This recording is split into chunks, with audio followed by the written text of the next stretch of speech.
Ladies and gentlemen, boys and ghouls, step right up. Behind this curtain lies a ghastly concoction of delight, horror, fantasy, and terror. Your every wish is our command, your every whimsical desire brought to life. But I'm warning you, there's always a price. Welcome to the greatest show on earth!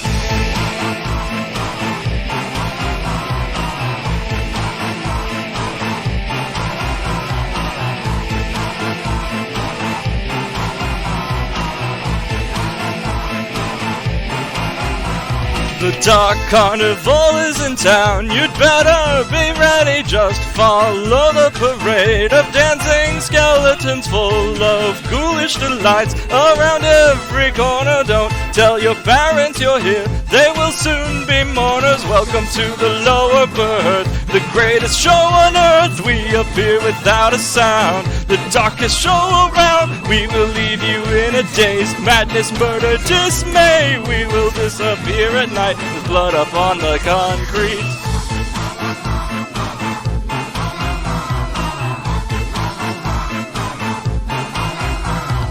I will be your ticket taker. Come inside, it's a dream. Enter the funhouse of mirrors. No one can hear you scream. We can supply anything that your heart desires, but the consequences will surely be dire. Welcome to the lower berth, the greatest show on earth. We appear without a sound, the darkest show around. We will leave you in a daze, madness, murder, dismay. We will disappear at night with blood up on the concrete. Welcome to the lower berth, the greatest show on earth.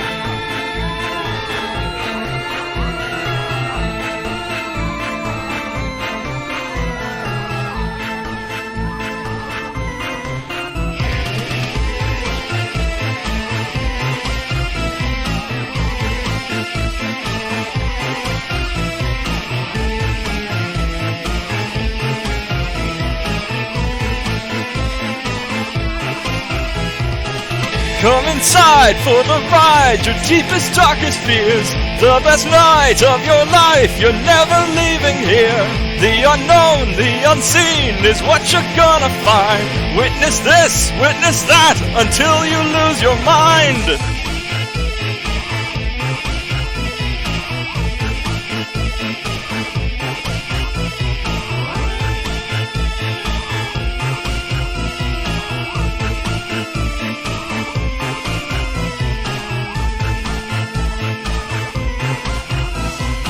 Welcome to the lower berth, the greatest show on earth. We appear without a sound, the darkest show around. We will leave you in a daze, madness, murder, dismay. We will disappear at night with blood up on the concrete.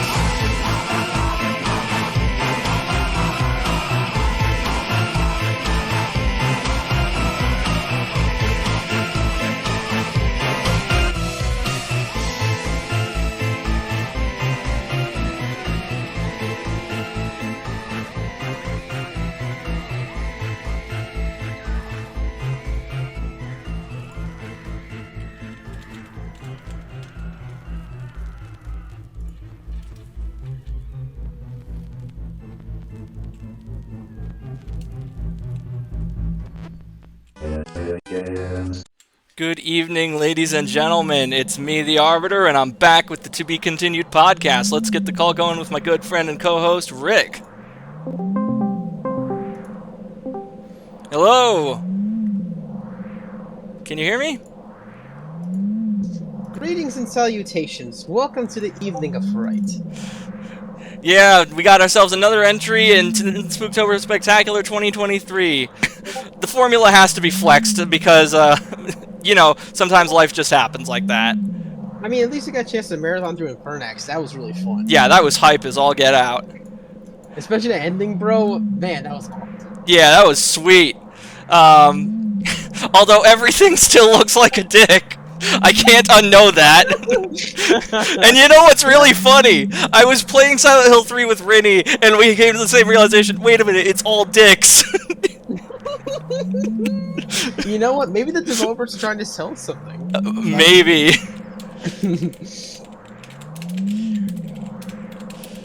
So yeah, the plan for this is we make a tier list of horror games, and you get to, and I know you want to talk about your game jam as well. Oh yeah, this'll work. This is a long one. Ooh, nice. Yeah, I guess you want to share my game jam story before we get started.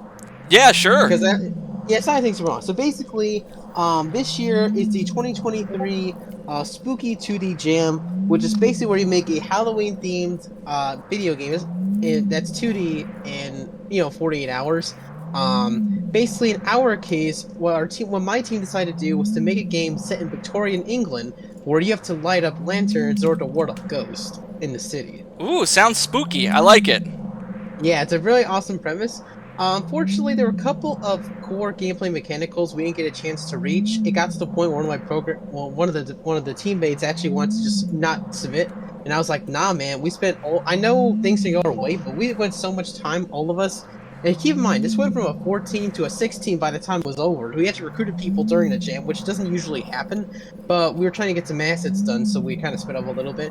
But like, we had so much done and so much was ready that like it'd be a shame if like we didn't see the light of day. So I took the executive decision, took what we had, and just published it. That sounds awesome. Yeah, so it's up and running on itch right now. If you go to itch.io, it's Spooky 2D Jam. Just look up for a game called Lamplighter, and you'll find it.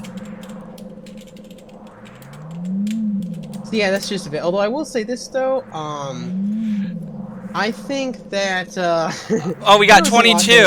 Oh, here it is, 23. Yeah. I will say this though, due to what was going on this week, I talked about this in the last episode, but I almost dropped out of this jam. The only reason I even did it was because I just happened to find the right people at the very beginning to like do all this, and so what was I gonna say?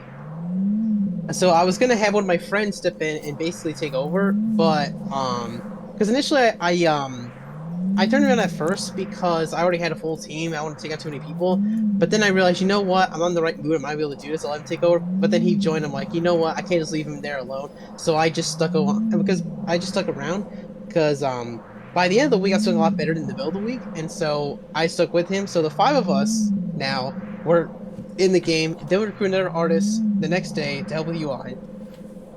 And then lo and behold, we got everything done. We got most of the art, I think, is done, but a lot of it. Well, there were a couple issues. First, we couldn't get a lot of the audio in. I managed to get a couple tracks in before we submitted before the deadline. But so just to get some of the audio in there, because we did a lot, I want to leave that out. And then there were some core gameplay mechanics we did not get a chance to implement, and so that really frustrated him because, like, we were working really hard. Him especially was working really hard, and he really wanted to get this done. But the good thing is, we still have the opportunity to work on it, and we've all agreed that we're going to keep working on it. So once the voting period for the jam is over, that ends, I believe, this Saturday? Yeah, so once that ends, then we're going to probably have a new version ready that has all the bug fixes, all the cleanup from the jam version, and then we'll have a more complete version for later down the road. Nice. I actually pulled it up on my browser, so I'll probably be playing that later this week. Oh, cool! Yeah, and if you play it, yeah, just I don't know if you have an itch account or anything, but if anything else, just let me know what you think. That'll be my team and I are actively looking at feedback right now since we have a jam page now, so we're watching out for that. And if anything to say, bring it our way. We'll incorporate that as we're working on our version. I'll say. Will do. All right, so why don't we get started with this tier list? Alright, before we get started, can you share your screen? Yes. Let me do that real quick. There we go. Screens, go live. And then for the footage, I will do display capture, just for the sake of convenience. Okay. And, oh, hold up, let's just move you over here, so that your hat doesn't get as much in the way. Alright, so we have a very, very long list of horror games. Holy shit, that's huge. Yeah, and we're going to be ranking all of these. Now, I've not... Some of these I've played, some of these I haven't. I didn't make this list. But we'll start with one that I'm sure everyone's played. Resident Evil 1, the PS1 version. Because I think I saw the remake. Yeah, the remake's just underneath it right here. Now, I've played the original, and I've played the DualShock version, and I've played the Director's Cut version. I have not completed any of them, but I've played enough to get an idea. And, oh man, having played the remake on the GameCube, this thing is rough. This is really rough. That said, I love the voice acting in this. I actually have a mod installed on my copy of the remake for PC that replaces the dialogue in-game with the dialogue from the original version. Oh, cool. Yeah. How can you forget the Jill sandwich line? Yeah.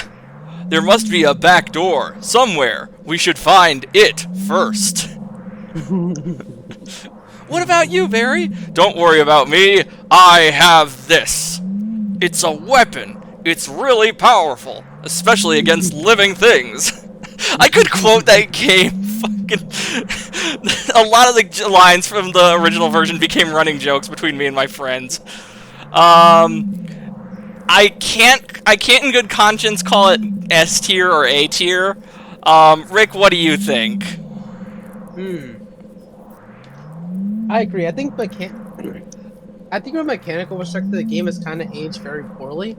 But at the same time, it has so much meme. It's like the prequels. It has so much meme potential. You can't put it. I don't think it's right to put it below like an F or something. Right, and there's it went on to start a franchise that's still going to this day and is still releasing bangers. Not every game can claim that. Yeah, and keep in mind, Resident Evil is Capcom's most successful franchise by leaps and bounds. I'd say probably C, maybe B. Let's do B, just for the status alone. I think. Yeah, because it didn't start a franchise. We have to give it credit there. Yeah, and it was fitting too, because that entire series is a tribute to B-movie horror. Now we have Resident Evil 2 Remake. I actually really like this. I don't know if I like it as much as classic Resident Evil 3. Resident Evil 4 Remake beats it by a lot. I've played both the remake and the original of 2. While I've never beaten original 2, I've beaten remake 2. I'd say it's a solid A. What about you? Yeah, that's about right. It definitely improved on the well, that's the remake. Now we got Nemesis. This is an S tier. I love this game. This game is fucking incredible. And when we get to remake of 3 on this list, wherever the fuck that is, I'm gonna have some very strong words about that. Oh, I would imagine. A lot of people did when it came out. Yeah. Next we got classic RE4. Again, I would call this an S tier game. I have beaten this game. I have beaten more than any other in existence, in spite of the fact that it is not in my in my top 3 all-time favorites. But would you say it's your favorite Resident Evil game, though? Absolutely. Actually, it's my favorite of the modern Resident Evils. I kind of draw a line between classic RE and modern RE. Modern RE starting at 4, and then classic RE containing 1 through 3, and then Code Veronica is kind of that weird redheaded stepchild that kind of bridges the gap. That it's scuffed, but there's a reason for that. Wasn't Code Veronica supposed to be a third game? But yeah, it was. Because of the deal with Sony. Exactly. But yeah, I don't know how. I actually don't know how many times I've beaten Resident Evil 4. I stopped counting after 36.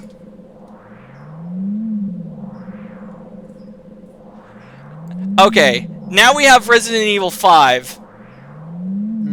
I really don't know where to place this one, because I've actually played it and beaten it, and it's not as bad as everyone made it out to be, but it's not good either. It doesn't engage me the way that Resident Evil 4 does. The writing's not as fun or memorable.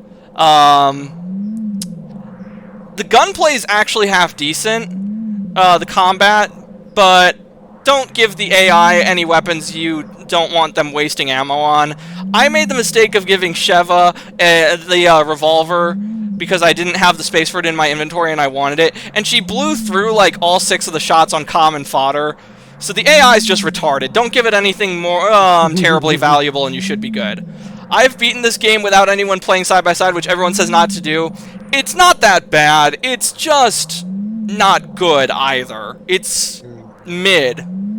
Like, if I were to play it, I would play with a friend, but I can understand why some people might not be able to. You know what? Maybe for this one, you mentioned the gunplay was good, and it does look good, and in its defense, there is a DLC in it that plays more like RE4, because they want to see, like, could they still do horror in this action style? And right, Lost in Nightmares. I remember it played less like. I don't think that Lost in Nightmares played like 4. It played like the remake of 1, believe it or not. Oh, really? Yeah. It's the camera angles. I'd say we put this in either C or B, but I really don't know. It's either a very high C or a very low B. I would say C tier. Next we got Resident Evil 6. I wanted to like this game. I really did. I played Leon's story exclusively and was so frustrated by the story that I didn't finish any of the other campaigns. I didn't even play any of the other campaigns. It starts off really fucking strong. You have this outbreak going on at a college where the president's daughter is giving a speech. I think it's... Call me crazy. I think actually Ashley is graduating or something like that. It's not really clear. I skipped the cutscene. I do know that Leon is still working for the president in this one. The president was infected by a he was basically infected with the disease, and Leon had to shoot the president, which does not look good for him, and the guy who assassinated the president knows this, and tries to frame Leon and his assistant Hunnigan, or not Hunnigan, Helena, excuse me, as terrorists. You have to fight through the city that's become completely overrun with zombies. It's on fire. It's awesome. And then you get to this hidden lab in like a church basement, which, okay, fine. But then you just keep going underground, and I'm like, okay, I can do underground fine, but it just doesn't stop. Underground is like 80% of the story. You're in a cave. It's the fucking Goonies. And then you're in China. Once you're out of the cave, once you've gone through like 75% of the story, because I'd say the first 10% of the story is that city during the outbreak. Then the next like 80% of it is that stupid fucking cave system. You're on a plane to China, which I just like to joke that Leon went so deep underground he ended up in China. He came out of the sewers. Because the game does not explain how the fuck Leon got onto that private jet and flew to China. And because the story can't be bothered to explain things or be written well, I'm going to just make up my own logic to it. And then you fight the boss in China. Oddly enough, it's the C virus this time. It's not the T virus or anything like that. It's the fucking C virus. Insert your own Resident Evil 6 predicted COVID joke here. And then you kill the boss, and then Leon is cleared of any like wrongdoing. Helena is pardoned. It's just awful. I fucking hate it. It's not well written. It's not fun. It is devoid of what made 4 great, in spite of having like a semblance of being good at the beginning, and it frustrates me to no end. Yeah, of all the games in the series, I think 6 is easily the weakest. It's the reason why there was such a large several-year gap between it and its 7th installment. Yeah, this is... I mean, it got so bad, they had to make a whole new engine before they could make a new Resident Evil. That's how bad it was. Now you have the Code Veronica remake. This game is interesting. Remake? Wait. There's a remake? Of sorts. Code Veronica had originally been released on the Dreamcast, and I think the PlayStation... No, it was just the Dreamcast, and then it got ported to the GameCube. Kind of like, you know how Sonic Adventure 2 was released on the Dreamcast, and then it had an updated version on the GameCube? Yeah. Code Veronica X is literally that. Oh, okay. Yeah. There's a few cutscenes in there. Think of it kind of as a director's cut. It's got the same problems that it's incredibly scuffed, but I kind of like it anyways. I know that it's like, I wouldn't call it good, but I wouldn't call it terrible either. Again, like 5, I know some people have some very strong opinions about, like, Code Veronica being terrible. I don't agree entirely. I would say high B, or high C or low B. What about you? Have you played it? I haven't, but I know of it. Okay. I will say this, of all the classic RE games, that's the one I'm probably the least familiar with. I do know that it stars Chris and Claire, and that I think Wesker was in it. Yeah, Wesker shows up earlier in the director's cut version. He has a few more scenes, but yeah, he kind of shows up towards the end in the Dreamcast release. Now we have Resident Evil. Why is that so small? I can't read the subtitle. I think that's Darkside Chronicles. There was Umbrella Chronicles and there's Darkside Chronicles. I have played Darkside Chronicles, and Darkside Chronicles is okay. It's a rail shooter, but it's fun. It's a good, like, time waster. You can beat this game in like 3 hours. Oh, you're right. It's Darkside Chronicles. I just looked it up. Okay. I would put this in B tier. The story, it does actually you get some interesting development between Leon and Krauser, where you get to see their mission to South America. And it retells the events of Code Veronica and Resident Evil 2 as well. Oh. Yeah. And now you have Resident Evil Dead Aim. I haven't played this. I've heard good things about it though. There's several spin-offs. There's Dead Aim, there's Survivor, and there's Outbreak. One of those spin-offs, I've actually heard good things about Dead Aim and the story mode, but I've never played it, so I'm not qualified to rank it. Oh, I know this game. Well, not this game specifically. I know the characters in it. Bruce and Fongling. Are you familiar with a title called Namco Cross Capcom? No. Okay, so basically that game was actually a crossover between Namco and Capcom. It was actually developed by the same guys that did the Xenoblade Chronicles series. I don't know if you're familiar with those games. I know of them, but I haven't played any of them. Okay, yeah. So basically, before that company was with Nintendo, they were actually started at Namco. And to celebrate the company's 50th anniversary, they were working on a crossover game that would bring all Namco's properties together. The problem was Namco's characters are kind of niche and not super popular, and most of them never left Japan. So they needed more of a hook to get people to buy it, and so they teamed up with Capcom to get some of their characters in the game to get more people to buy it. And ultimately, this led to Namco Cross Capcom. But it was only a Japanese release, partially because the Namco characters, again, were so niche. But in that game, both Bruce and Ling, who are from Dead Aim, were actually playable characters in that crossover title. Oh, okay. Yes, that's how I know of that game. Next we have Resident Evil Deadly Silence. It's literally just Resident Evil 1 but on the DS with some special features.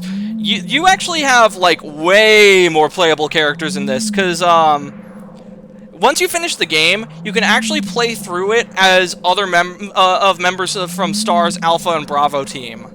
It's really, yeah, and it had like cool multiplayer mode as well. You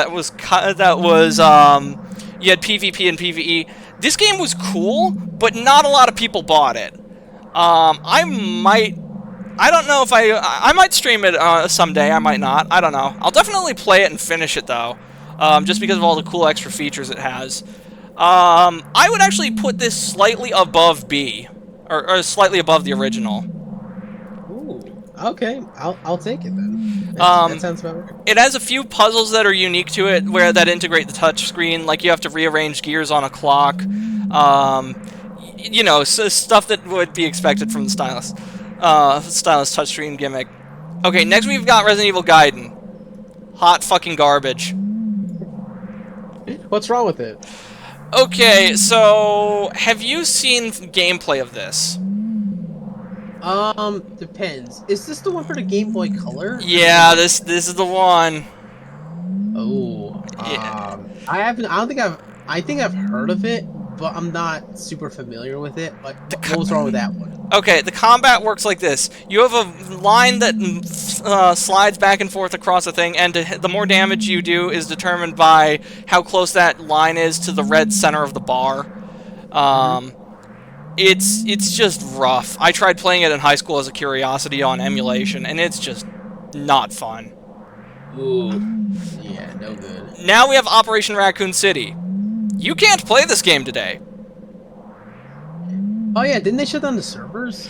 Apparently, I tried booting it up on Steam, because I'm like, you know, I want to play. I've had this sitting in my library since like 2019. I want to try it out, and then big middle finger. It's like Fallout 3 through Steam, and I didn't want to go fucking about with downloaded DLL files because that's sketchy as shit. So yeah, fix your broken game, Capcom. Now we have... What the fuck is that? Oh, Outbreak. This is one of the good ones. This was a multiplayer Resident Evil in the style of, like, 2. Ooh. That could be played on PlayStation 2. Wait, that was a PS2 title? Yep. Oh, wow. People have found out ways to emulate that one, though, and that's sweet. And do multiplayer, too, over the internet. I need to talk to Rini and her friend who figured that out, because they were doing it at one point. And now we have Resident Evil... What is that? I have no idea. Can you zoom in? Outbreak. Wait, what? But that's Outbreak. File 2. Wait, what? Oh, okay. Yeah, this is one that did so well that it got a sequel, essentially. I'll just put them side by side as a package deal, because they're both good. Okay. I was gonna say, what the fuck? What do you mean File 2? What is that? I thought it was like expansion for a second there. Now we have Resident Evil 1 Remake for GameCube, PC, all those new systems. I would put this one in A. Although it does deprive us of the cheesy voice acting, but that's fixed with mods, so all good. Now we have Resident Evil Revelations 2. When I first saw this, when it first came out, I actually did not like it. I bought it as a curiosity in 2016 for PC. I have yet to play it, but I'm softening on the idea of it. I've actually seen, like, lore... some guy made a video where he did, like, every Resident Evil game in chronological order from a lore perspective, so you just get the lore, you don't actually see him playing the games, for a Halloween special some years ago, no less. And the story of these is okay. I like the one where Barry's daughter bonds with him towards the end. That's super sweet. Resident Evil I'm just gonna throw this in the haven't played category. And now we have Resident Evil Survivor 2. I've never played this either. I've never even heard of it. I've heard of it. I've just no recollection of what it is or what it's about. And then you have Survivor. Oh, these ones. Okay, I know what this is. Wait, how did that get a sequel? That first game was awful.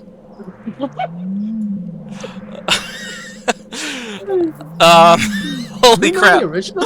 Yes, I am aware of the original. You play as this guy, and I kind of... Okay, here's the thing. I threw it in garbage in spite of the story, not because of it. Because the story's actually really funny to me. You play as this amnesiac investigative journalist who was going to a facility that was meant for biological research because it was believed to be that the head of the facility was run by Umbrella or had ties to Umbrella. You get, the guy gets clobbered over the head, has concussive amnesia throughout most of the game, has the ID badge of the guy who was running the facility as evidence in his pocket, and assumes he's him, and that this whole viral outbreak is his fault, and he feels terrible for it. It's hysterical.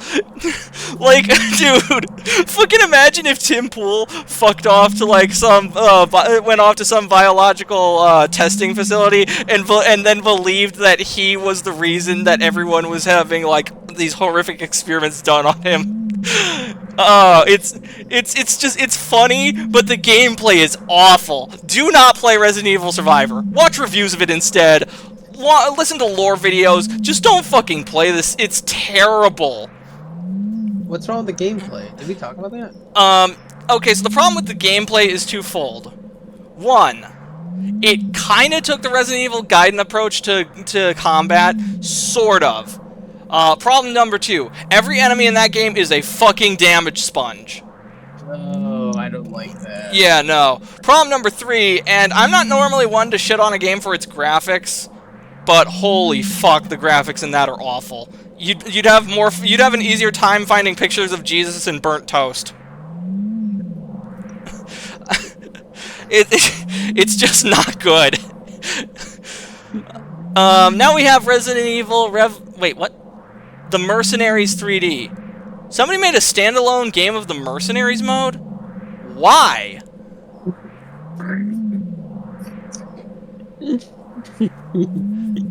That kind of sounds like one of those like weird like mods of Doom where like they just replaced the Doom characters with like licensed characters. Yeah. You know that's literally how we got the Dark Forces video games? Oh yeah, that's right. Now we have Umbrella Chronicles. Like Darkside Chronicles, it's a rail shooter. I've never played this one, but if it's anything like Darkside Chronicles, it's probably pretty good. I think you play as Wesker in this one, actually. Oh, neat. Yeah. Okay, Resident Evil 0. Fuck this game. You don't like it? No, I hate this game. What's wrong with it? The item management system is fucking awful. I miss my black box, dude. I want that box. I don't like running all over the map, finding a puzzle, going back to the fucking central room, then taking another fucking 10 minutes to mosey my ass back to the puzzle because I forgot the item I needed or didn't have it on me. Fuck this game. This game is awful. Bad idea, bad execution. No. You sit in the corner and think about what you did. You know, this one, Code Veronica, I'm surprised they haven't remade those titles yet. It's funny how, you know, the thing is, other than that, it's not a bad game. It's just that it's just the lack of a black storage box just is a fucking albatross around that game's neck. I just don't understand like you can forget that feature when other games like it. It's not that they forgot it, it's that they deliberately didn't put it in. What? Why? Because the people who made it were idiots. That's my guess. Okay, now we have the original Resident Evil 2. LCP Anime guys, sup boys, what's up? We're just ranking every horror game ever. Look at this list, holy Jesus. Yeah, granted, so far we've mainly ranking Resident Evil titles, but hopefully we'll get to some non-Resident Evil titles. Oh, well, we got some of my favorites coming up next, so don't you worry. Right. Now we have classic Resident Evil 2. Some people are gonna have you actually played them or no? Yes. I have played most of the games on this list, not all of them. It's gonna be interesting to see which ones on here we have and haven't played. Okay, so now we got classic RE2. People will skin me alive for this. I'm putting it at the same level as the remake. I know that remake left out some things like Claire A, Leon B, differences and scenarios, but hear me out, it makes up for it. Resident Evil 2 remake is much easier to play than the original. I don't like having to hit A to go upstairs, and that's just a nitpick, I know, but here's the other thing. Resident Evil 2, the original, is fucking brutal. I actually have more fun playing Resident Evil 3 Nemesis than I do original Resident Evil 2. It might be a hot take there, but I'm standing by it. Have you played Resident Evil 2, Rick? I have not, but I know of it. Okay. I know it's pretty similar to the original, minus a couple of changes, but I think I do agree. I think I would prefer the remake over the original, just because I think the gameplay looks a lot better in the remake. Maybe that's a hot take, but that's just my personal opinion. Yeah. Next we got Silent Hill 1. Have you played this game? I know of it. Okay. See, here's the funny about me in horror games, right? Is that I haven't played a lot of horror games.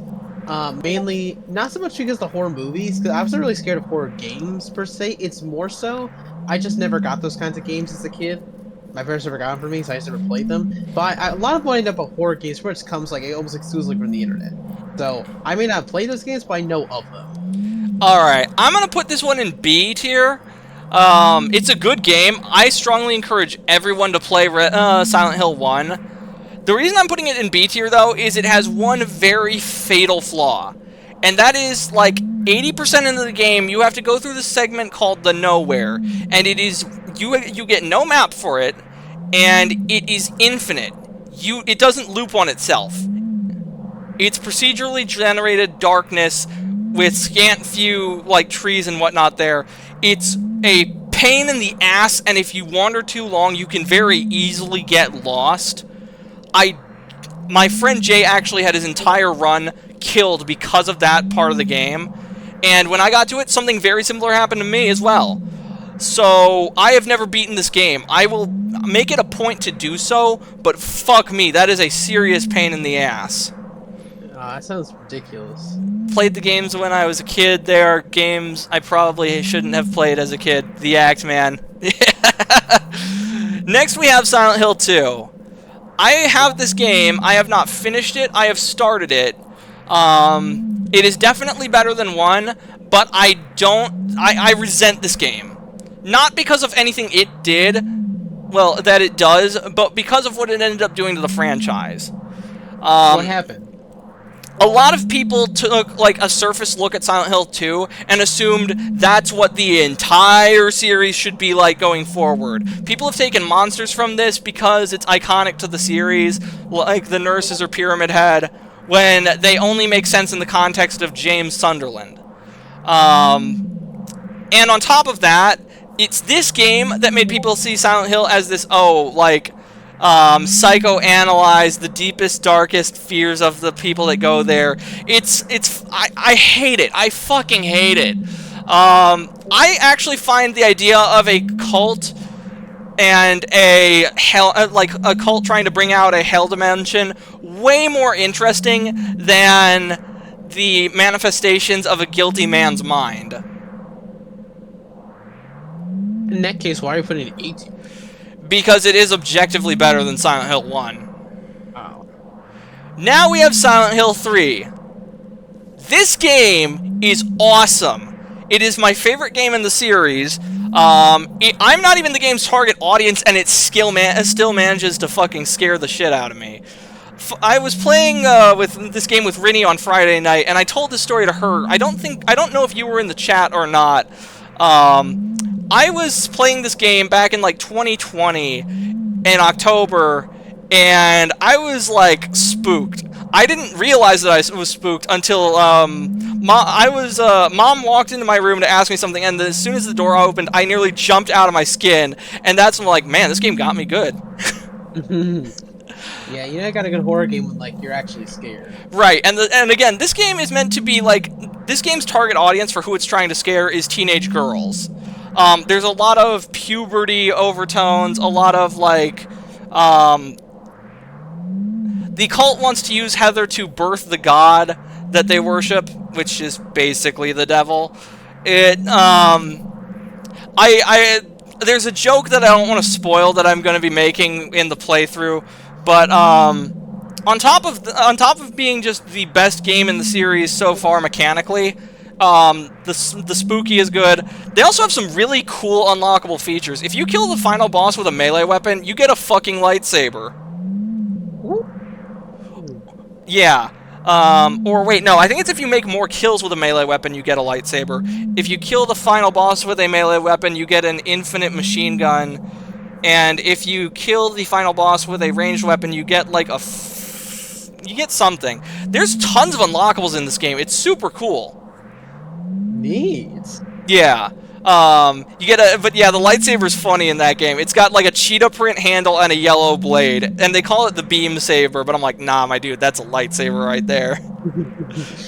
Oh, hey Seth, did you ever see that video of like these guys where like a Sith Lord picks up a blue lightsaber and the guy thinks he's a Jedi just because he has a blue lightsaber, and then they come across another Jedi where he has a brown lightsaber but it smells like poo? No, I've not seen that. Oh man, I gotta share it with you sometime. I think you might like it. Alright then. Okay, next we have Silent Hill 4: The Room. This game scares the fuck out of me. What's wrong with it? Okay, so this game centers around Walter Sullivan. We have a villain protagonist in this one. You don't play as him, but the focus of the story is on him, not the person you're playing as. Which is interesting from a writing perspective for a video game. I don't know of too many video games that do that. Walter was abandoned by his parents in an apartment complex in South Ashfield Heights, which is like, I think, 3 towns over from Silent Hill. This game is fucking terrifying, though. The monsters are horrific. The ghosts are incredibly disturbing. They look like they kind of float through the air like marionettes on strings, just dangling. If you take proximity damage if you're around them, so just they don't even have to touch you. Just being around them hurts your character. And the other reason this thing scares the shit out of me is that the idea that you can't leave your house, that you could be trapped in there and you're just stuck in there with the demons. And Henry is not the fucking Doomslayer. Henry is not gonna open up a can of whoop ass on these abominations that are seeping into his apartment through the walls. Henry is like me. He's an autistic man who struggles to talk to people because of anxiety and poor social skills. And no, I'm not making that up. There's like evidence to suggest that Henry is on the spectrum. He's more comfortable around kids than he is people his age. When he meets this woman named Cynthia who's flirting with him, he's visibly uncomfortable, not in the, oh my god, gross, a female way, but in the, oh my god, I have no idea how to react in this situation way. He is like, Henry is what would happen. It's like, I wish I was the fucking Doomslayer, but I know that deep down, I'm just Henry. And the fact that, the worst ending in this game is actually really creepy too. There's two versions of Walter that show up throughout the game: Adult Walter and Child Walter, and both are basically psychic manifestations of the deceased Walter who is living in your apartment walls. Well, I say living, more like buried. He crucified himself in a hidden room in Henry's apartment, and you only find that like I think 75% of the way into the game. And you see that he's happy. He died with a smile on his face. He's glad to be dead. And in the bad ending is interesting because he goes on to kill like a bunch of other people. But he gets into the apartment, the villain achieves his goal. But he's standing there, his head downcast, because he realizes he's still unhappy. He's still depressed. He's still living, or his soul is still burdened with the abuse that he went through as a child under the care of the Order, the cult in the game. And the apartment is, in fact, not his mom. The best ending for Walter are the ones where he ends up dead at Henry's hands, or his ghost does. Now, in the second worst ending, actually, it depends on your priorities, because there's 3 bad endings. There's one where everyone's dead, Walter is still alive, and his ghost is still around and miserable.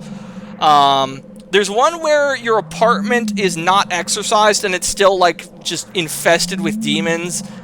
But Henry and Eileen make it out safely, and Eileen talks about moving back into the apartments. Henry is like, Yeah, sure. So you can tell he's not going back there, but Eileen thinks it's fine, and you see that no, it is not fine. And then in the alternate conversely, because you get that ending if you save Eileen but fail to exercise your apartment of 90% of the hauntings. Conversely, if you exercise 90% of the hauntings but don't save Eileen, you get a Henry wakes up in his apartment the next day. Everything's normal. Nothing's possessed. No more demons. You seem to have won. And then Henry turns on the radio, and you hear a broadcast about Eileen dying in the hospital the night before.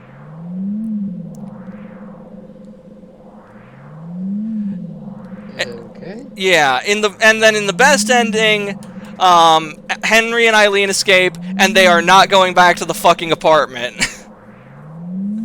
Alright, makes sense. So yeah, this game is just like, the thing is, it's like the imagery is just fucking disturbing. I'm giving it an S tier for that alone. The biggest problem with this game is that it was named Silent Hill. If it hadn't been called that, it would have done a lot better. Oh, this one. Book of Memories. Are you familiar with this game?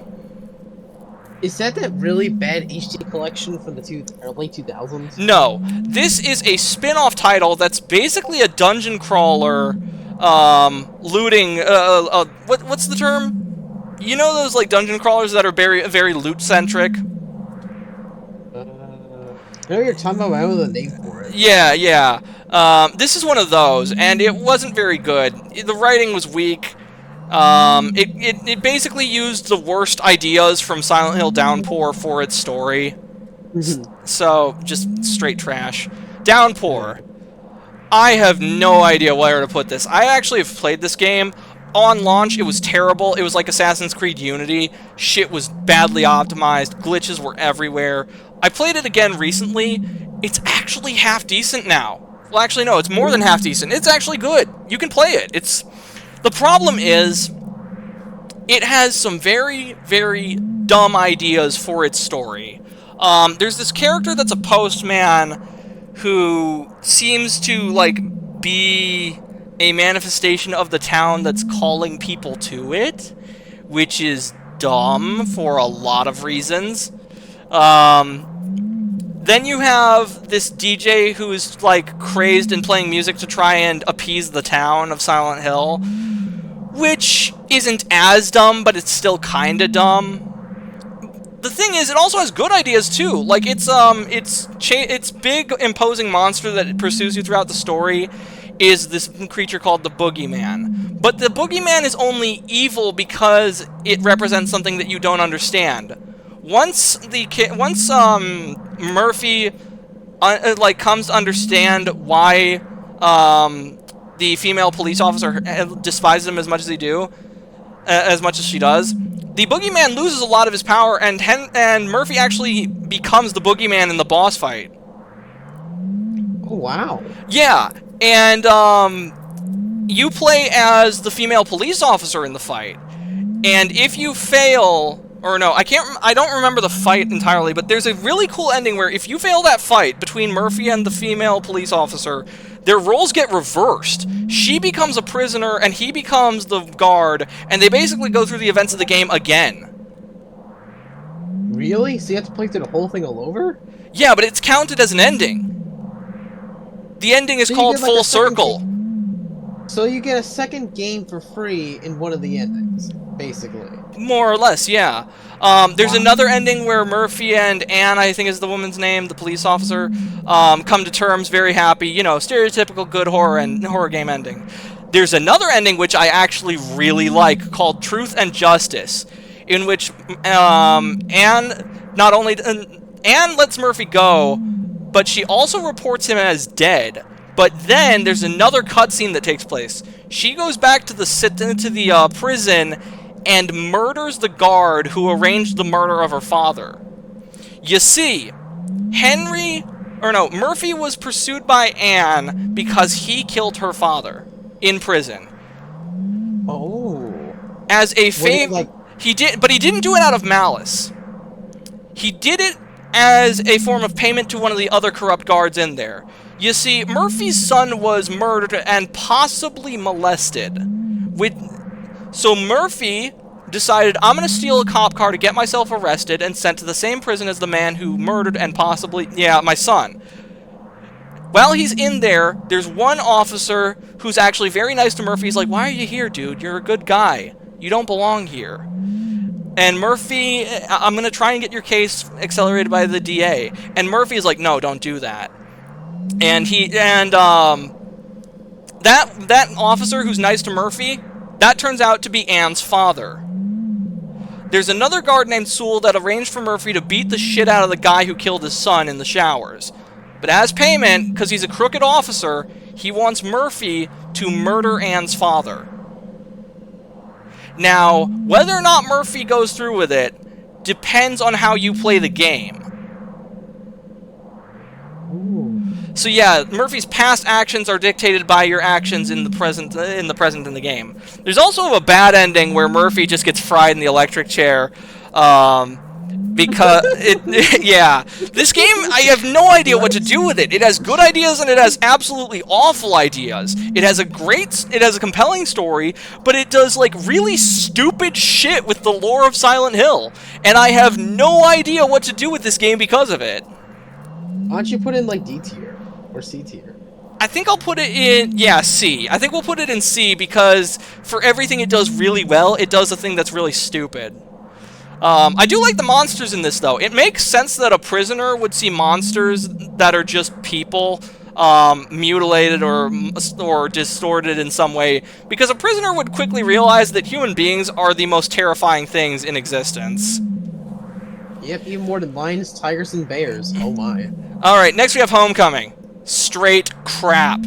I wanted to this is another game where I heard about it from a friend, and I'm like, this sounds kind of cool. But unlike Downpour, where it actually executed some of the good ideas well, this game had a good concept and just went straight into the fucking ground with it. The idea of a combat vet going to Silent Hill and like seeing what that guy would see in Silent Hill is an interesting idea, but it just completely shits the bed. Why? Does he just see the monsters from Silent Hill 2? Yes. This is one of those things where Silent Hill 2 ruined a game that would have been good. Because this one, they got Pyramid Head, they got sexy nurses. Which, no, especially no to Pyramid Head, that was a James thing, you dumbasses. Like, I get that a combat vet would see, like, sexualized nurses to an extent, because there was this weird practice in, like, World War I or II, where, you know, that's kind of how soldiers would see the nurses. But the thing is, this guy was not a World War I era soldier. This guy would have been fighting in probably Desert Storm and Desert Shield. Just... Yeah, I was surprised he would get more, like, Arab Thieves enemies in that game. Right. And the monsters just look fucking retarded. They're very they're like abstract. They're stuff you'd expect to see in Silent Hill 2. They wouldn't be out of place there. What I would have done differently is I would have had him see like people who look like they've been run over by tank treads, people partly missing parts that are now like crawling around on their arms and shit. Yeah, just get fucking visceral with it. Oh, and then you find out like 75% of the way in the game he was never a soldier. He's just fucking crazy. God, I hate that. That is such a fucking cop-out. It's awful writing. That's lame, dude. LCP anime guy. I watched a streamer that does Silent Hill runs. He absolutely hates Homecoming with a passion. That there's something there's expensive redeem that basically memes his hatred for it. Yeah, everyone hates this game, and for good reason. Origins. I have played like maybe 5 minutes of this game, and it's alright. I don't really feel qualified to speak on it one way or the other. I actually consider the bad ending to be canon. Like, there's a debate as to which endings in the Silent Hill timeline are canon. I know that everyone likes to say that In the Water is canon for Silent Hill 2, but there's actually just as much evidence that Leave is canon with that one as well. This one, This one is basically showing you guys stuff that was told in Silent Hill 1. So if you really like show don't tell, this game might actually be for you. If you're just content with hearing about things and you don't really like repetition of shit you already know, skip it. I would say C. It does have one of the funniest alien endings in the entire game series, though. Is that the one where like all the game protagonists come together and they're having like a coffee or something? No, that's from Downpour, actually. They're celebrating Murphy's birthday. What? Yeah, that's that's the joke ending in Downpour. It actually got a good chuckle out of me. And Pyramid Head cuts the cake with his giant ass cleaver. It's really funny. No, this one, the character you play as is looking for his truck, and the alien just shows up and is like, "Your truck is on our planet." And he's holding a Shiba Inu, and the Shiba Inu barks at the dude, and the dude's like, "Can I drive?" The alien asks him, "Do you drive stick?" And then they beam up into the spaceship. I love Silent Hill Origins, or at least its alien ending. That thing's great. Yeah, Silent Hill is actually really well known for its funny like alien endings. I actually remember in Silent Hill 1, there was one where like it turns out all the monsters were controlled by like the dude's dog. LCP anime guy. A combat vet would probably see sexy nurses because it's kind of a kink thing. However, it would probably be seeing fellow soldiers getting killed by terrorist monsters twisted because, you know, hatred for terrorists like make them look like Middle Eastern features. Yeah, and you know what? Part of me suspects that they wanted to do that, but they couldn't get away with it because this was made by an American studio, and that's partly why the Origins is so bad. But that's just me that's just like conjecture on my part. Oh, this one. Silent Hill Shattered Memories is actually the first Silent Hill video game that I ever played. And like 2, it's a basically character analysis, but instead of it being it's a character analysis of not the player character, but the player. How? What you do in this game determines your psychological profile. So what you see will be different from what another player sees. Really? Yes, it's a fascinating concept. I wish we got it expanded on in future games. That would have been so fucking cool, especially if we got combat and added in. Because in this game, you don't have combat, unfortunately. And I used to praise it for that, but now I'm like, oh, this is dangerously close to a walking sim. The thing is, the psychological profile aspect of it saves it from being a walking sim purely. This game is incredible. I love it. I have played through it almost as much as Resident Evil 4. Actually, no, about half as much as Resident Evil 4. I think I've beaten it like maybe a grand total of 17 times. And every time I've seen something that was slightly different. It's super cool. I cannot recommend it enough. You can play it on a PS2 emulator or a Wii emulator easily. I would say do the PS2 version of the game or PS3 version, because that one, it doesn't rely on motion controls, which are a pain in the dick to emulate. LCP anime guy in the chat, Japanese company, let's have our American branch make a game with our iconic franchise, Western fans. That's probably the most stupid idea you've ever said, Japanese company. Let's do it, Western fans. Please don't.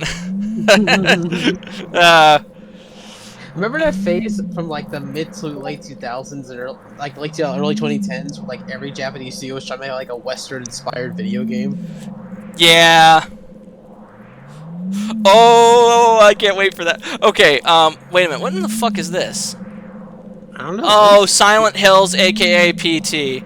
The internet absolutely creamed its jeans over this. I actually never played it, though, because I did not own a PS4 or a PS3 at the time of it being available as a public demo. Really? Yeah. That's wild, because I actually had a PS4, but I didn't get the demo because, you know, I was kind of a chicken escort back in the day, so I didn't want to play it because I was worried I'd get scared, and so I didn't touch it. Yeah. I know it definitely influenced a lot. It was part of why Resident Evil 7 was in first person. PT made a huge impact on the horror genre when it dropped. Oh, this fucking one. Okay, I have a story for you guys. In 2017, I bought the game Umbrella Corps, or Umbrella Corps. I was never sure how you pronounce that. And, fuck me. I paid $1 for this game because it was during a summer sale. I felt every penny of that dollar I wasted. This game is not good.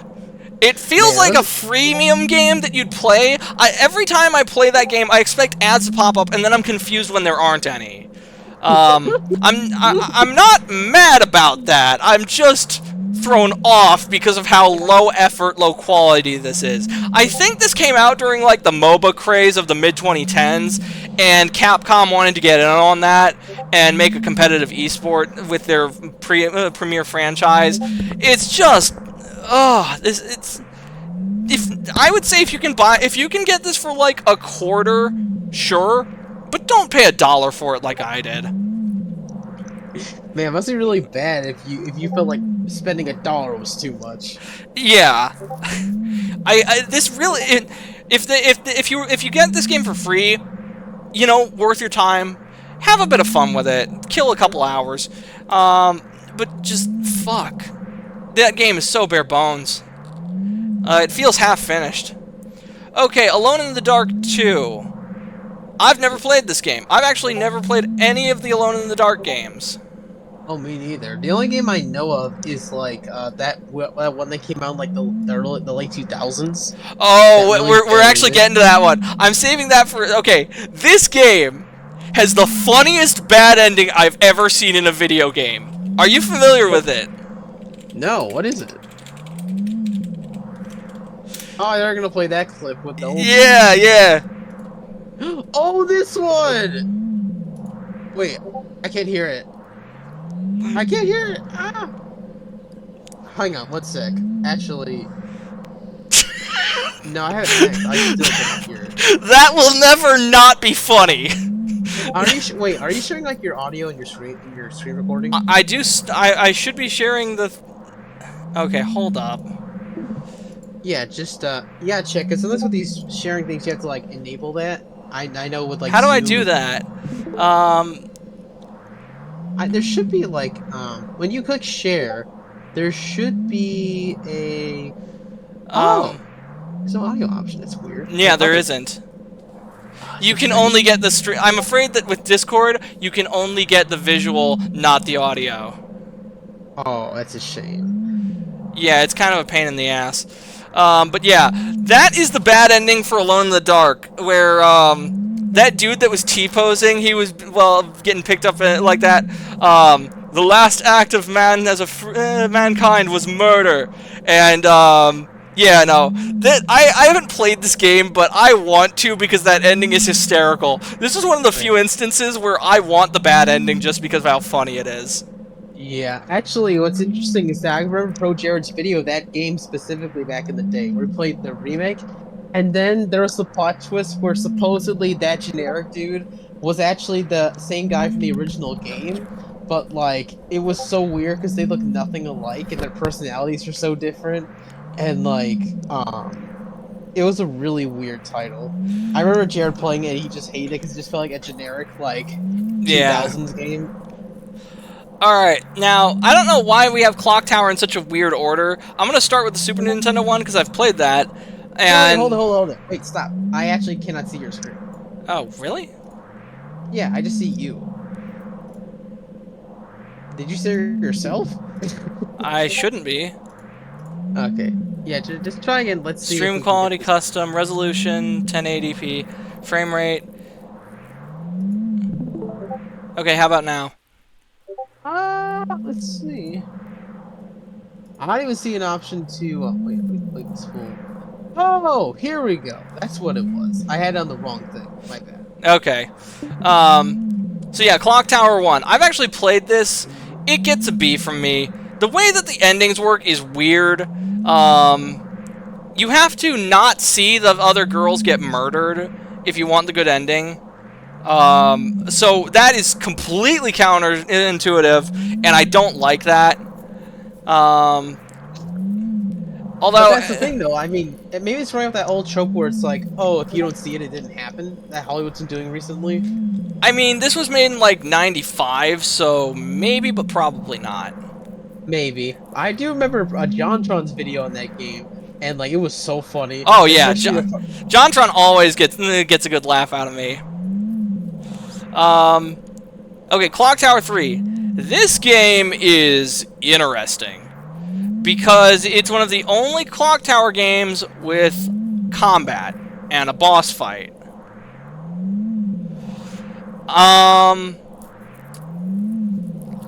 I think it's okay. It's just very different from the rest of the series. That's partly because it was made by a different studio.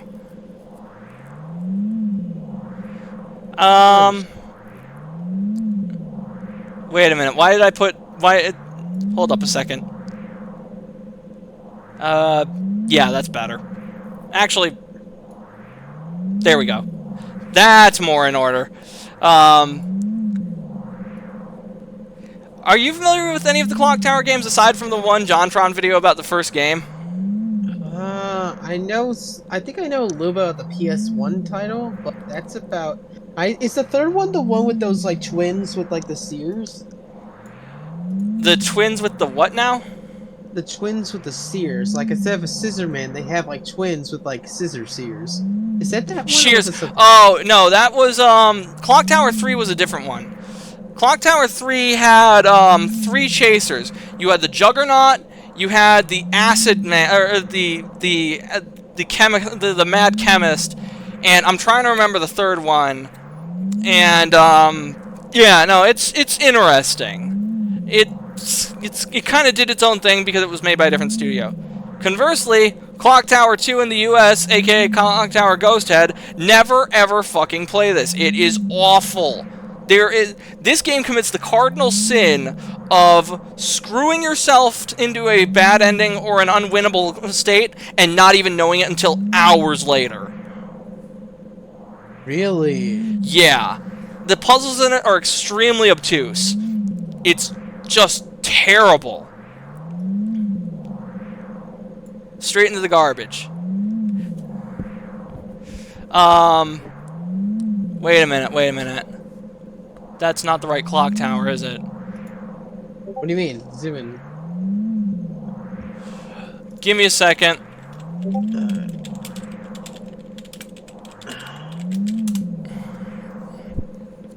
Okay, yeah, no, that is that one. No, never mind, I got it right. Why do they look like porcelain dolls in the cover? Just the way that the video, that the image was rendered. Okay. This game, Clock Tower 2, aka Clock Tower 1 in the US, is hysterical. Why? Because you have 2 player characters, one of them is a little girl, and the little girl has a dissociative personality called Bateman, who talks like Dirty Harry and isn't afraid of anything and will just shoot people. What? Yes. I fucking love Bateman. Bateman carries this entire fucking game.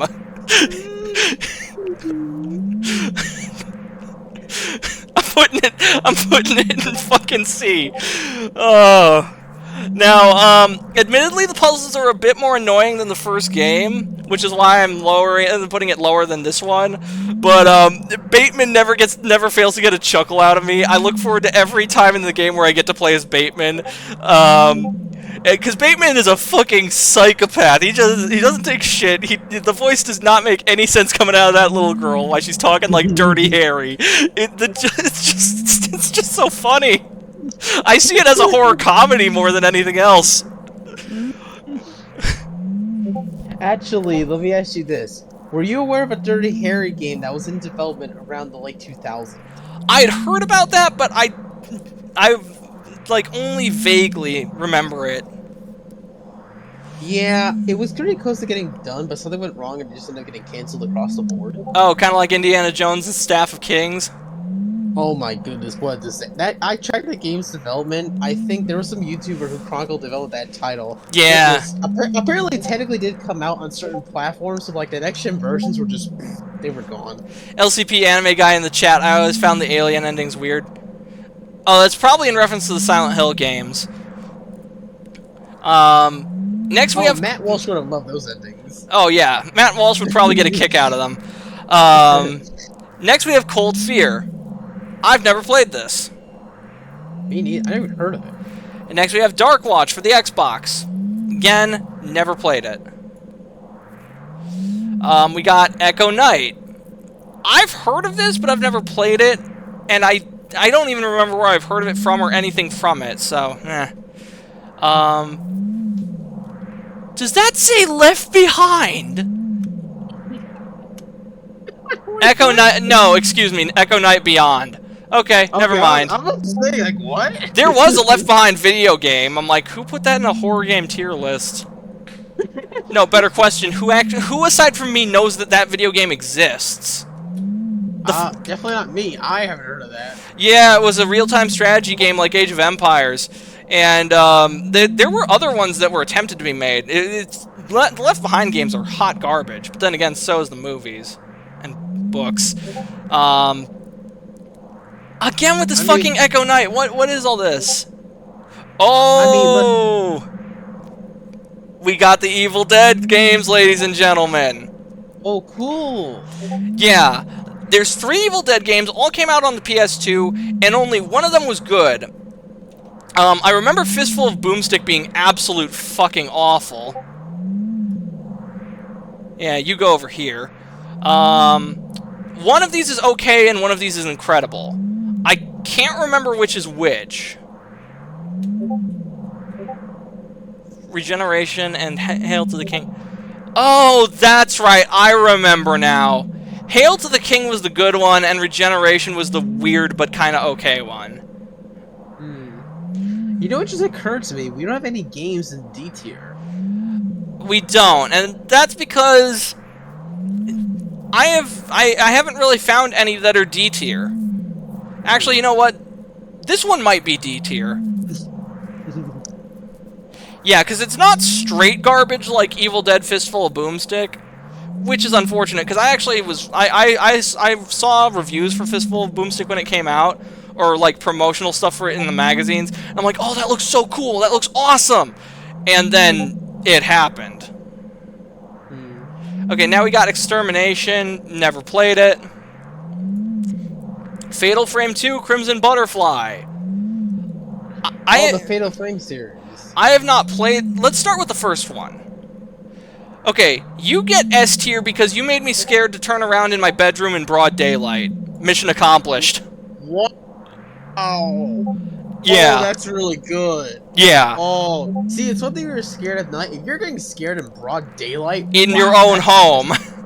Dude, that's crazy. I was in my bedroom in broad daylight, and I was too afraid to turn around and look over my shoulder after watching a Let's Play of it. A fucking Let's Play with no commentary. That game scares the shit out of me. S tier.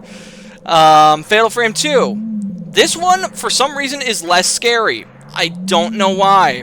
Still gets an A, though. Yeah, that looks right. Fatal Frame 3. I know nothing about this game.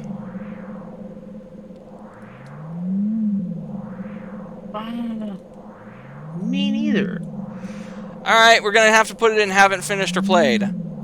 Oh, I think this one's the remake of Fatal Frame 1 for the Wii that only came out in Japan.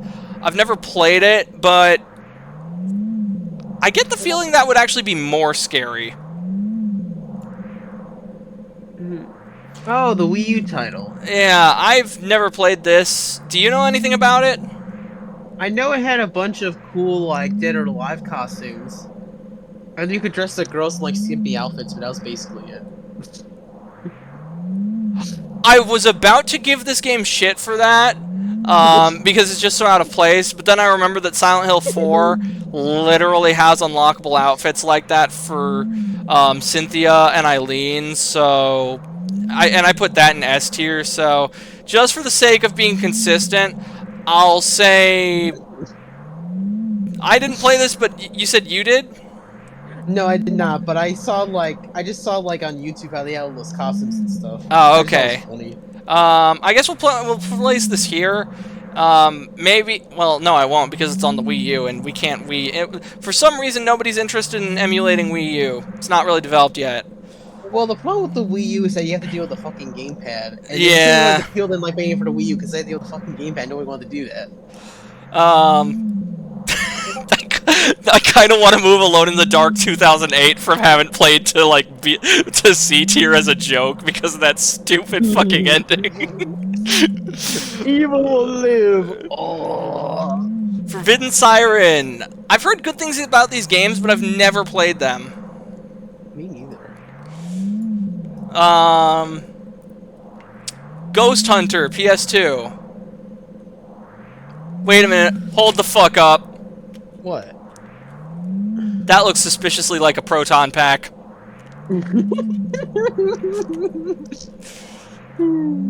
Alright. Do you know anything about this game? No, this is the first time I'm hearing of it. Glass Rose. Well, it looks interesting. I know about Rule of Rose, which is further down the list, but I know nothing about this. Looks like it was exclusive to Europe, judging by that 12. Oh no, this was probably a Japanese What the fuck is this game? 'Cause it's written in English, but I have like never seen anything about it anywhere. You know, it kind of reminds me of the original Sin and Punishment for the N64. Like the game was in English, everything was in English, but it was Japan exclusive. Wait, the Gregory Horror Show had a video game?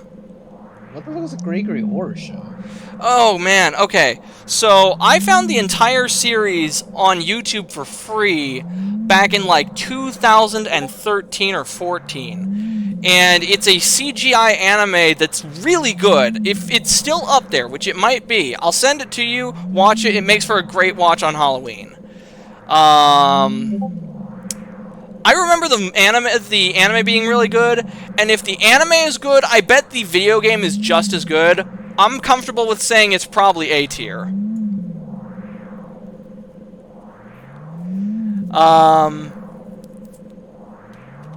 What the fuck does that say? Haunting Ground. Okay, I've heard of this one, but I haven't played it. I remember people saying good things about it, though. What game is this again? Haunting Ground. Never heard of it. Yeah.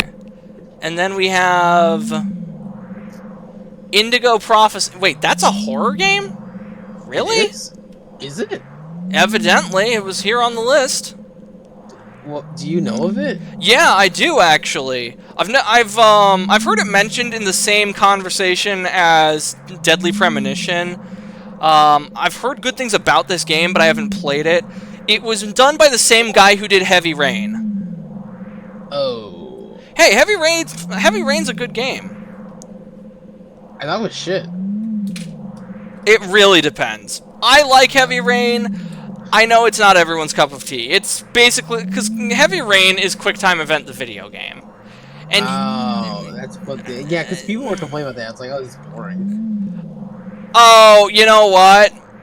Yeah, I just remembered a detail about this game. There's a sex scene in this game.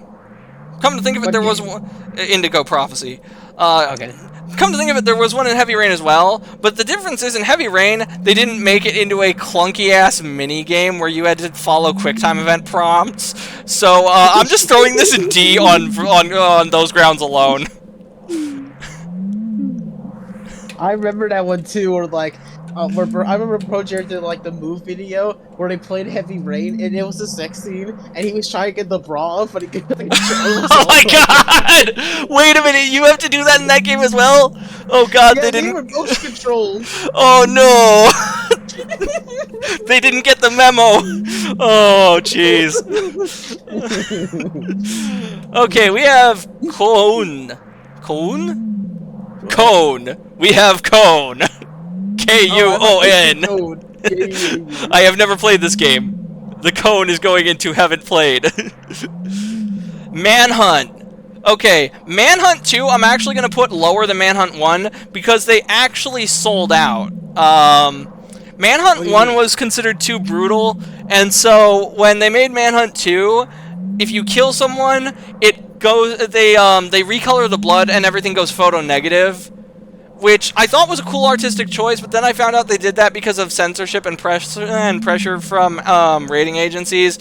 So by virtue of that caving into censorship, it gets a D. Fuck that. Conversely, Manhunt 1. Very cool game, very clever concept, very brutal. You're this guy on death row, and you're basically thrown into a gladiatorial prison with other people who are involved in, like, criminal gangs who've done some really, really greasy, evil shit. And, you are basically the least bad of the people there. You're not a good person, though. And, if you fight your way out, you get your freedom, if I remember correctly from the plot. Interesting game. I've only played it once at a friend's house. I'd say it gets a solid B.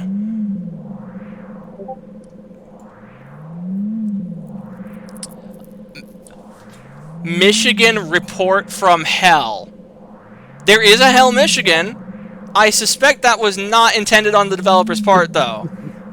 I like the... I've never played this. I just really like the name. You know what's funny though? That game's like one of those like Chinese bootleg films that's like trying to make a horror movie, but like the graphics are super cheesy and it's yeah, I know exactly what you're talking about. That sums that up really well. That reminds me of the big rigs over the road racing. Your winner. Oh god. Oh, Obscure. I've heard of this one. I've never played it. I remember hearing mixed things about it. Like its name suggests, not a lot of people know about it. And then we have its sequel. Okay, Rule of Rose. This one is actually, I would put in an A tier. It covers some really heavy topics respectfully, and it got absolutely shit on by people who were... Okay, you remember how Pokemon got shit on by people who knew nothing what they were talking about? Yeah, that happened to this game too.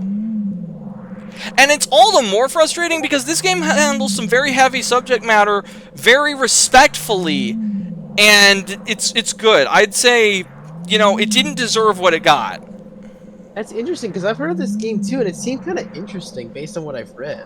Yeah, I am going to be downloading the ROM of that in the very near future, and I might play it next Halloween.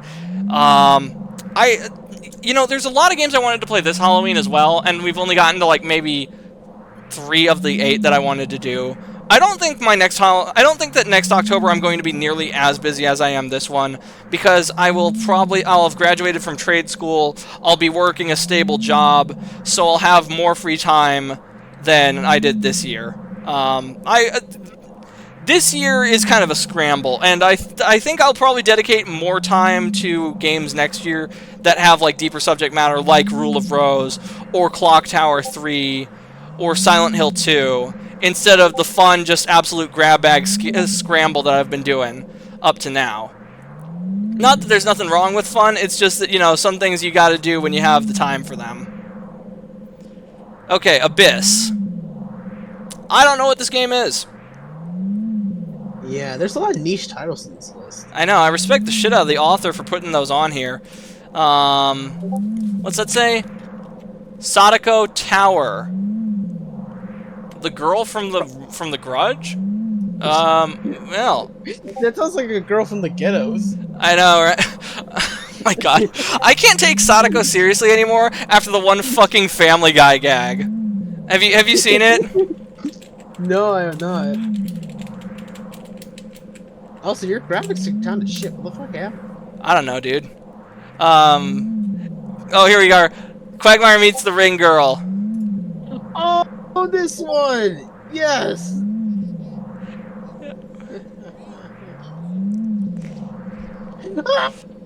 I get scared. And you just like, Fucking. I love that shit. oh yeah, that's amazing. That must be like OG Family Guy. Right? Believe it or not, Family Guy used to be funny. Oh man. Siren Blood Curse. I think this is related to the Forbidden Siren series. I wouldn't know though. I've never played any of them.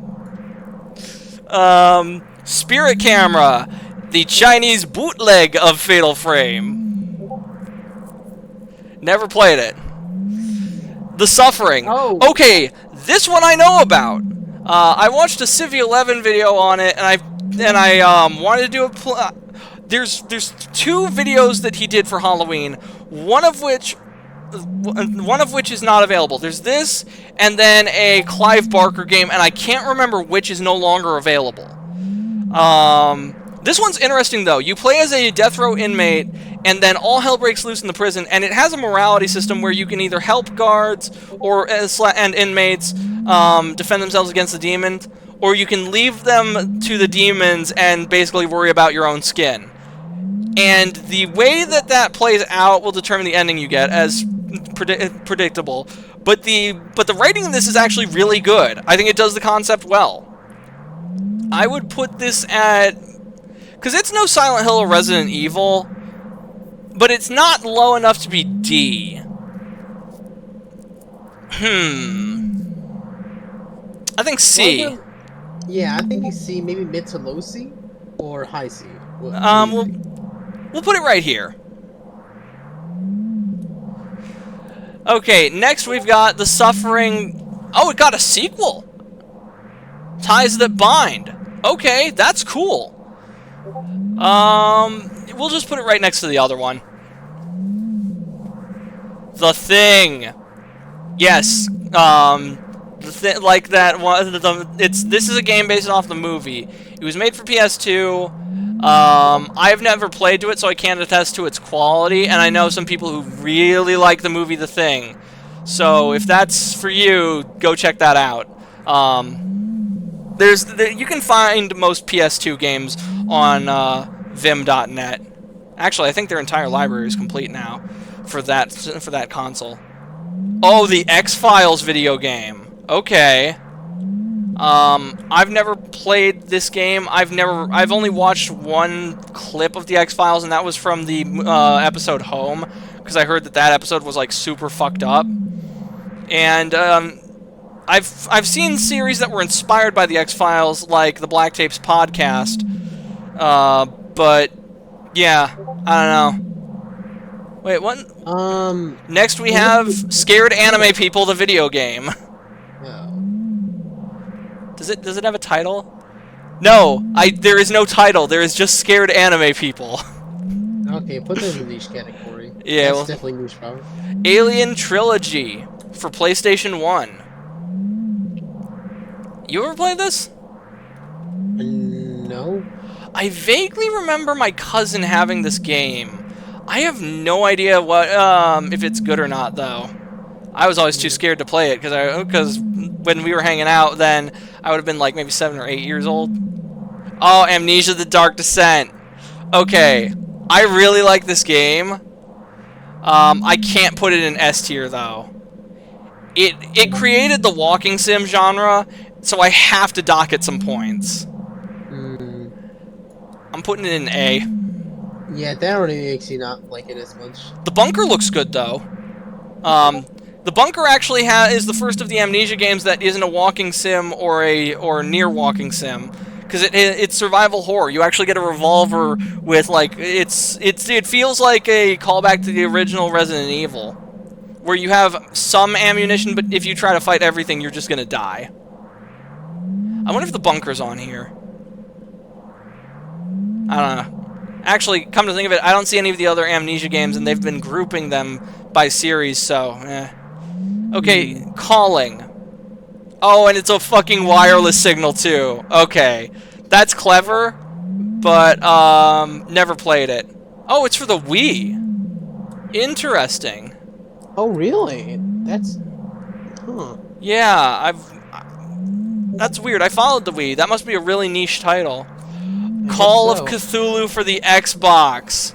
I've heard terrible things about this game. This game was a buggy mess. We're throwing it in garbage.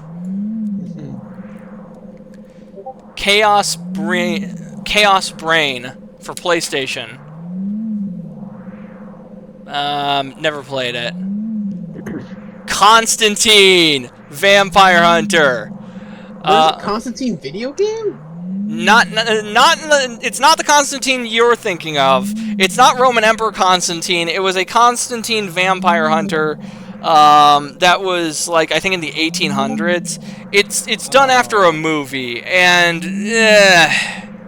the movie was shit, so I can't imagine the game being any good. I never played it.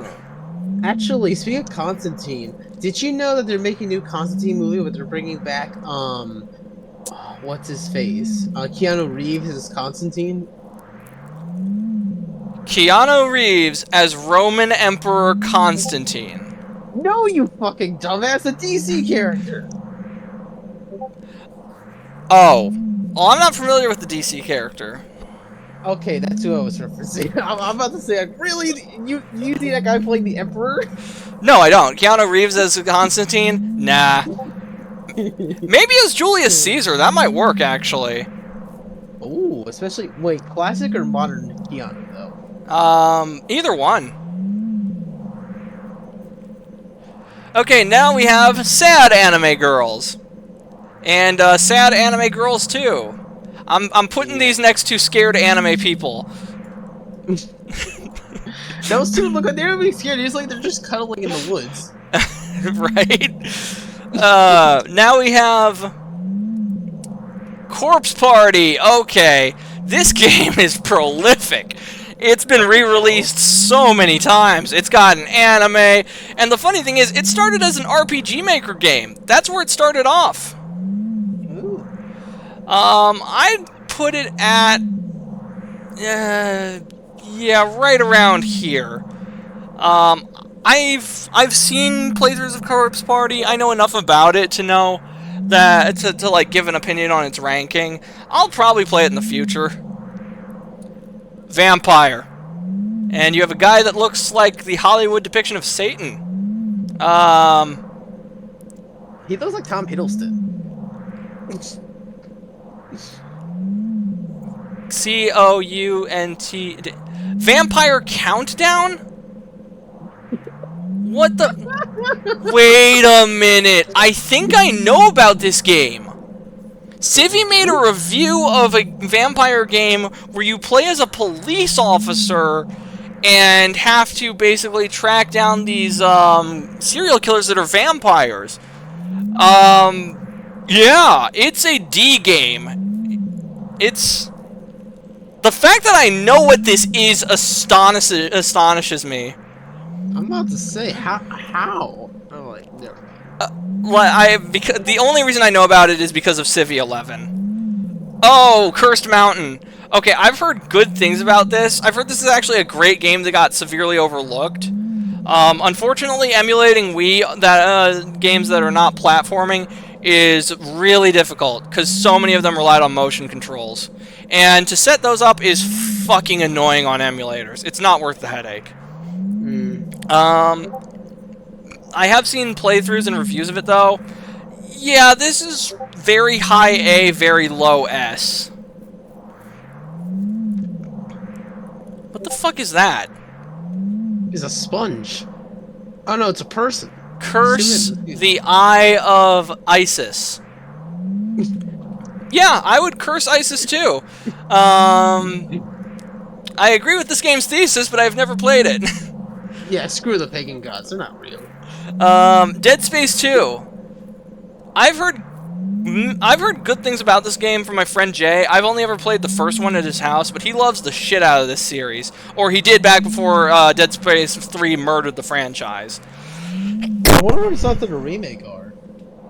Oh, you know what? I don't know. I should ask him. I'll throw it in the B tier. Dead Space 3. Again, murdered the franchise. Garbage. Yeah, fuck the game. Dead Space, Dead Space Extraction for the Wii. I think this is a spin-off title. I've never played it. I'm just gonna throw it in here. There's a Dead Space game for the fucking Wii? Evidently. Hold up. And now we have the original Dead Space. Ooh, classic. For me, I wouldn't put it in A, but I know some people who... God bless it, I just poked my own eyelashes and got them in my eye. Oh, it's a rail shooter. Oh, that's weird. And it was ported to PS3 in 2011. Yeah, I'll put this one here. Next we have... Is that what I think it is? Dark Delusions... Wait, no. There's something else. No. Deceptions 3 Dark Delusions, and it has a biohazard containment on it. Chibi, hi, doing another tier list? That's nice. Yeah, we're ranking horror games. I've never played this Deceptions Dark Delusions game, but it sounds like it's got one of those like super generic titles where you might have heard of it before, you know? I was never a fan of that. What's this one say? Tecmo's Deceptions. Tecmo's Deception? I guess. Haven't played it. Kagger Deception 2. What the fuck? Wait, are these things related to each other? I have no idea. Okay, Dino Crisis 2. Dino Crisis. How do I rank the trilogy? I have seen Micah play Dino Crisis 1, and I agree with him. Dino Crisis 1 looks boring as shit. D tier. Dino Crisis 2. Conversely, I've heard nothing but good things about this game. One of my friends, Forrest, is a fan of this. I think he had it on his Dreamcast. Yeah, I think the main character from that series is actually in Namco Cross Capcom. I would be surprised if she wasn't. She had outfits that were available as unlockables in Resident Evil 3. And I'll put it at high C. Dino Crisis 3 on the Xbox. I can't imagine this being any good. No, I imagine not. Dino Stalker. What? So are we in the zone now? Are we in the Chernobyl exclusion zone hunting dinosaurs? I'm down for that. Just let me know. Yeah, we need like a good Dino Crisis game in the style of like the RE remakes. I think that'd be pretty cool. Dude, imagine if Jurassic Park took place in the Chernobyl exclusion zone. Bro, you fight the T-Rex that just vomits like nuclear beams from yeah! Fucking fight Godzilla with a fucking tranquilizer rifle. I see Rule of Rose is kind of up there. You play it, then and own a physical copy of it. I suppose it's to be either rare or one of the most expensive games out there now. I like it. I like the game. I know the gameplay is crap, but it's a very beautiful and tragic story. Actually, I have never played it, but I've seen reviews of it. And I've actually put it up there for the story alone, and because it did not deserve the shit that it got from the games journalists and the media. Didn't deserve it. Because it got absolutely shat on. Bro, fuck the gaming press. They suck. Yeah, fuck those guys. Disaster Report. Oh, is this what I think it is? There was a very old... No, I'm sorry, that's Crisis City. Never mind. Never played it. D. D's nuts? Exactly! Never played it. Oh, Doom! Yeah, boy! All A! Yes! Bring it up. I'm surprised they count as... I could see Doom 3 being a horror game. That's basically what it was, but the other... Oh, yes! Yeah, Doom 2016... Doom 2016 goes here. Doom 1 goes here. Doom 64 goes here. It's the real Doom 3. Not you. You go in B. You go in low B. Like, the official Doom 3 was basically John Carmack's experiment to see if he could make, like, a scary horror game on PS2. So... It was not... Yeah. Ooh, Eternal, put that S. Put that S. Okay, Yes. I'll take your word for it. I love the modern Bethesda titles. They are so freaking good. I was never able to beat the DLC for the second one though. I beat the first episode, but I never got onto the second one. Well, I'll get around to them eventually, because here's the thing. Doom on this channel is an Easter special. Every Easter, I dedicate myself to playing one of the Doom games. Because I can... so far. This year was the start of Branch Brothers, so it was the first year where I did Doom 1. I played Brutal Doom on Doom 1. So in 2024, you'll be getting Doom 2 with the Brutal Doom mod. 2025, you'll get Doom 64 from me. And then 2026, Doom 2016. And then 2027, or, you know. Basically, for each year, we get a different Doom game playthrough on stream. For each Easter. Bug Island for Wii. Never played it. Oh, Eternal Darkness. This game. Put that on S. Put that on S. Put that on S. Wow, I didn't expect you to be this impassioned by it. Dude, that game is so freaking cool. It's awesome. The game crashes. It looks it doesn't crash, but it looks like it's crashing. Yes. Like, oh no, yes. It's crash, but no, it's all a trick. Dude, that game is so meta. That is on the roster for 2024 Spooktober Spectacular, by the way. The fact that we never got a sequel to that game is a crime. They were actually planning one too, you know. Yeah, they were, but they ran out of money. They tried doing an X-Men game to make money, but it did so bad they went out of business. It's a shame, really. But yeah, and are you familiar with the YouTuber known as Ragnarox? No. He actually makes the case that that game is a Christian video game, and he does so rather convincingly as well. Think about it for a second. Roivus is Savior backwards, and the entire premise of the game is you're playing as characters who are fighting to keep the world and hope alive, in spite of not knowing if their actions will actually make a difference or see the bigger picture. Oh, that kind of sounds like what we're doing on Branch Brothers. Kinda. I don't. It's like it's an interesting observation that Ragnarox makes. I'll send you the video of his review after this is over. All right. Evil Twin. Never played it. Looks interesting though. You know, Professor X actually has an evil twin in the comics. Yeah, I did know that actually.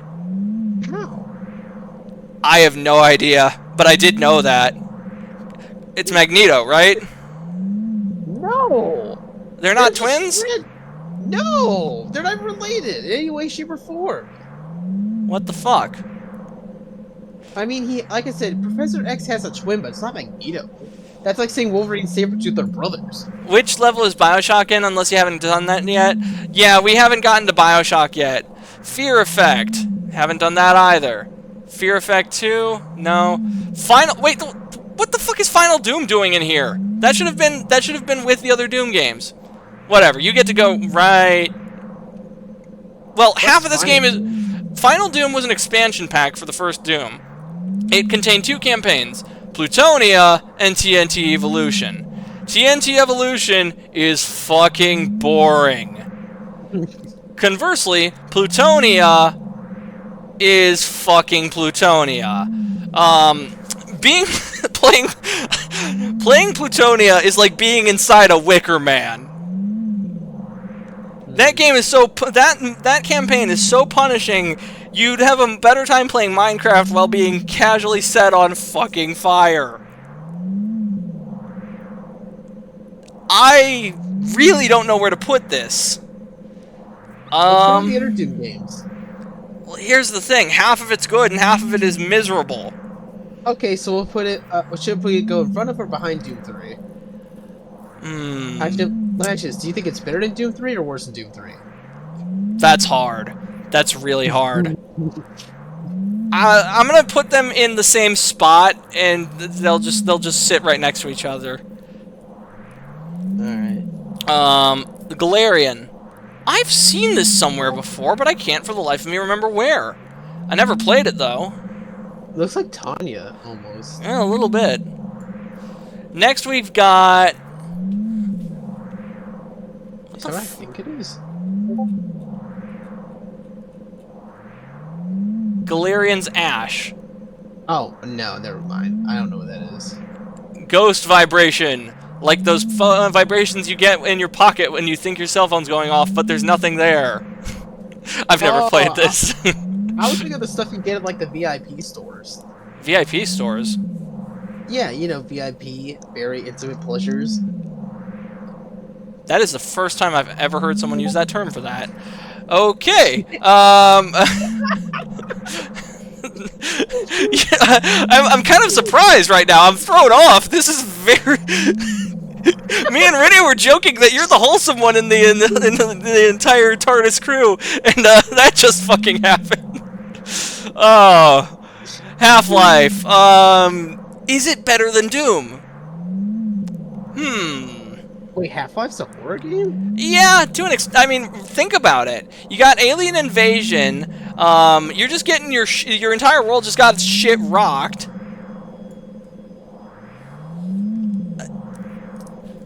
Okay, I can see the logic there. I think A tier is good. I think it's fine for it. Yeah.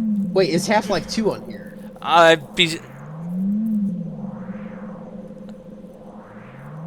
want to say yes, but I don't see it.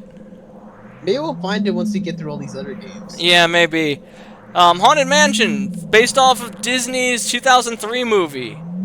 Oh, that movie was shit. If the game's Was anything it? like it, yeah, I heard it was really. Yeah, it's the one. I like watched Eddie it. Murphy. Yeah, I watched it. I remember it being funny.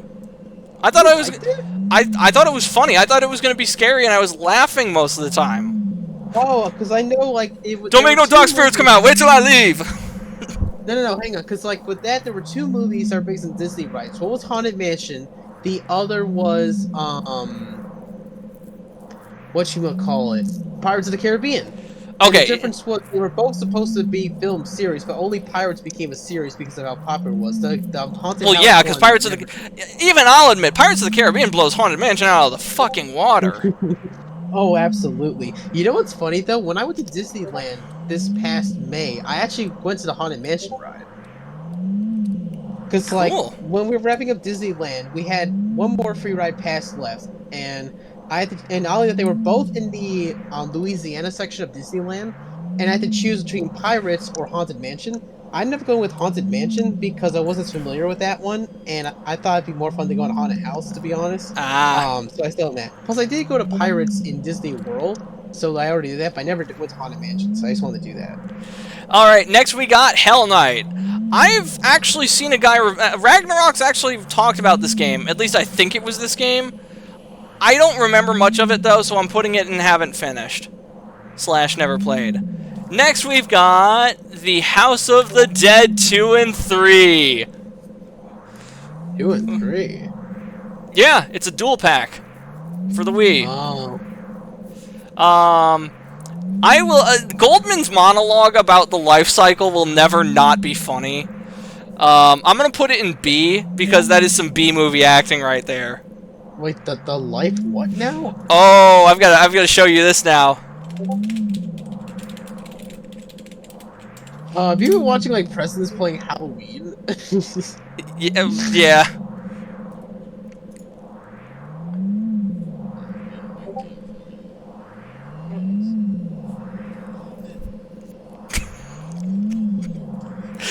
The fucking delivery on these lines.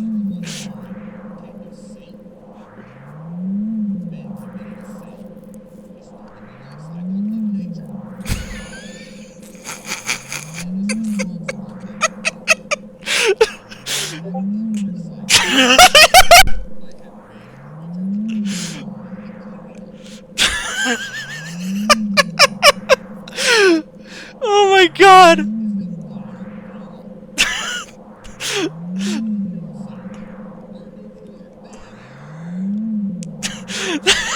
The voice acting in that is terrible! Oh my god! That looks like some B-movie shit. It is, it really is! Wait, what the f- I have seen this image somewhere before, but from fucking where? It's just Japanese text. What do you mean? No, I have seen this cover before. One of my... What the fuck do I know this from? That's gonna drive me fucking nuts!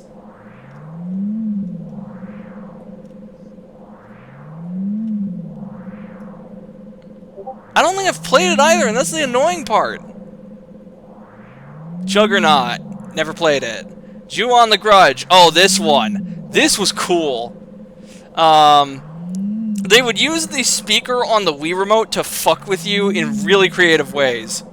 Oh, really? Yeah. That's funny. I know. Even though we had a speaker, not a lot of games took advantage of it. Yeah, this and Silent Hill Shattered Memories were the only two that I know of that did it.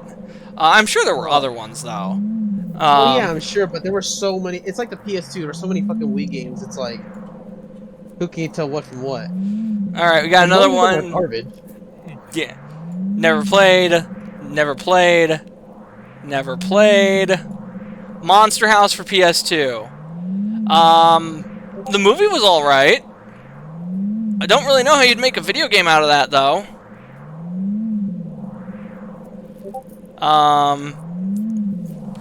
Okay, so we got 2 Japanese text games with DS on them. I think I know what these are, actually. There's a horror game where that incorporated an ARG into its development and as an Easter egg, and you had the impression that the developer or the lead developer was being held against his will by some sort of cult that owned the studio. It was interesting. Okay. Creatures 2, never played. Creatures, never played. Onimusha, that's a horror game? Really? Yeah, I think so. Alright. I haven't played it, have you? I don't know. I haven't played, but I heard of it. I know it's kind of. I think Resident Evil, but in like feudal Japan. Oh, that sounds fucking cool. Exactly. Let's put it in B tier then. Overblood 2, haven't played. Overblood, haven't played. I've heard of them though. Okay, Parasite Eve. Ooh. I watched Micah play these games last October. They're okay. Not really my thing, but I see why people would like them. I don't know. I think the premise is just really cool. Do we put these in a high C, low B, mid B? Where do we put these? I'm thinking. I'm gonna be generous. I'm gonna say mid B. Because I saw a playthrough and I was just addicted to that. I could not stop watching those like videos. They were so good. Alright. I wonder if the guy who made this list put Sanitarium on here. Penumbra, the precursor to Amnesia. And this one actually had combat, believe it or not. I don't know why they got rid of the combat in Amnesia. I guess it was an experiment. I'd say these are about a C game. I wonder if Cry of Fear is on this list, because if they're, because Cry of Fear feels very heavily inspired by Penumbra. Next, we've got, what does that say? Phase Paradox? I don't know what that's about. Primal, don't know what that's about. Raw Danger. That doesn't look like a horror game. That looks fun. That looks funny. I think that was a troll pick. Yeah, maybe. Run RLH, Run Like Hell. And you got this weird, creepy-ass demon with glowing red eyes on the cover. Yeah, that looks...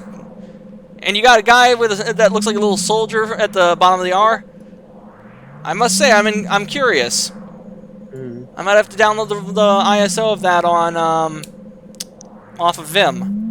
Shadow Hearts. I've heard of this one before. I can't remember if the people talking about it said anything good or bad. I've definitely heard of it though. Trapped. Okay. -5 points for spelling it really fucking stupidly. Virtues Last Renewed. Oh. Virtues. No, it is Virtues. Virtues Last Reward. Okay, Virtues Last Reward. This looked like it was made by the people who did Persona. I'm kind of curious about it. but I've never played it. I don't even recognize it. Zero Time Dilemma. Hmm. Oh, I think I know about this one. If it's the one I think it is, there's an ending in the game where you basically decide to do nothing, like let time play out, forget everything that happened, and everyone's happy. It's a bad ending, but everyone's having a great time celebrating the new year, and then the world ends the day after, but you don't see it end. It's just implied. Hmm. If that's the game I think it is, that's a cool idea. Sadly, I've never played it, so eh. Zombie U. I know of it. I never actually played it. The one thing to remember about it is that if you die, you become a new character, and you can actually kill your previous self as a zombie. And Oh, go that's a back cool idea. That is really cool. It's a shame it didn't do very well. Alright, where would you say that this would go? I don't know. Maybe like C tier. I think Alright. it's okay. I just really like the idea of like having to kill yourself to get your gear back. It just seems really interesting. Yeah. Zero Story. Never played it. Alan Wake. This is a great game. This is another one I need to do for Spooktober Spectacular in a future year when I have more time. Yeah, I'd say put it in A, just above... Yeah, that looks about right. Alice Madness Returns. Oh no, Alice Madness Begins. I've heard good things about this game. I also hear it's incredibly difficult to get now. I'm gonna put it in a low B. Alien Isolation. Okay, I've never played this, but I've heard great things about it. Rick, what about you? What game? Alien Isolation? Oh, well, that's a cool one. Never played it, but I saw the trailer. It looked really cool. Yeah, I think he's good for it. Alright. Oh, hold up a moment. This isn't right.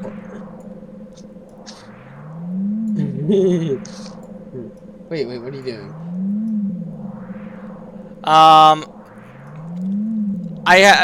Some of these games are like way too high for where they should be. That's fine. Yeah, okay. This can go right here. You will go here. Yeah, the rest of that looks good. Okay, we fixed it. Next we've got Alien Resurrection. I've heard good things about this one, but I've never played it. Me neither. We'll put it in C. Aliens Colonial Marines. Oh, that goes in the trash, dude. Yeah, it's just a case study in bad game design. Have you ever... You don't watch Civ 11, do you? No. He did a hilarious episode where he was trying to review that game, and it was so fascinatingly bad that the lore of his character is that he's in a dungeon somewhere, and one of the other prisoners was escaping and was going to break Civvy out, and he was so fascinated by how bad Colonial Marines was that he stayed there during the breakout to just marvel at how bad that game was. Aliens vs. Predators. I've played this one. A couple times. It's alright. It's a fun team shooter where it's a good multiplayer game. I would say D. Yeah, there we go. And Among the Sleep. Okay, I've heard about this game. I've never played it though. I kind of want to shit on it for being like hyped up by my brother back when it was like relevant, but now that it's not constantly being in my fucking face, I don't hate it as much. Have you played it, Rick? No, but when you brought the story of the game, kind of like how your brother was like, like your brother became racist because he was pressured into dating a black woman. Oh my god, I forgot about that. Yeah. A Plague Tale. Oh, this is that one where you play as the rats. Yeah, no thank you. Throw it in the trash. Back in 1995, when I was 1 year old. Little Seth in diapers. Yeah. Bendy and the Ink Machine. My stepsister really liked this game. I've never played it though. I like it. It's actually really cool.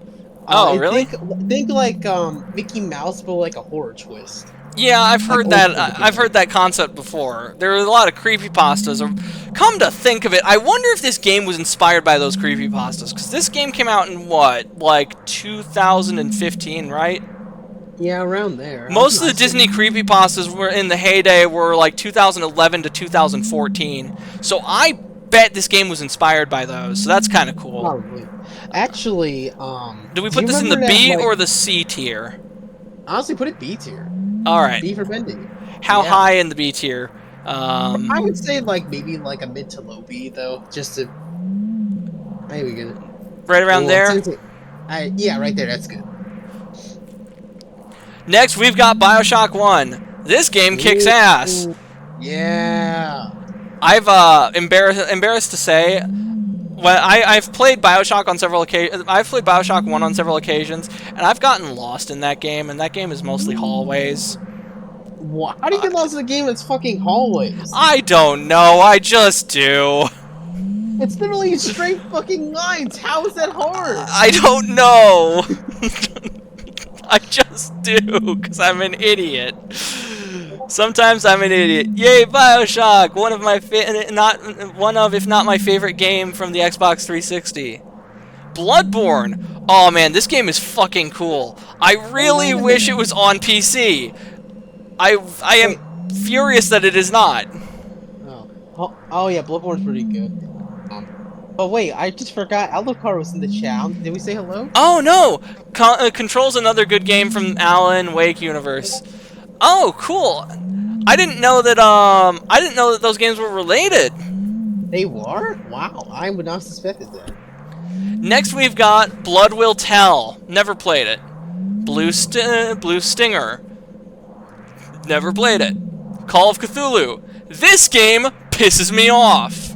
It's a good game, but it makes some really stupid decisions in some part.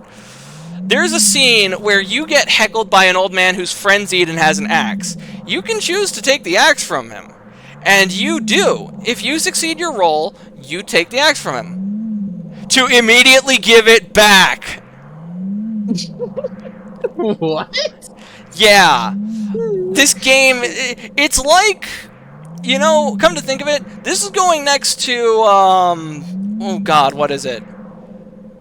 Where did I put Silent Hill Downpour? Where the fuck did I put that game? Oh, here it is. Yeah, this is going next to Downpour because it has some great ideas and does some really stupid shit as well.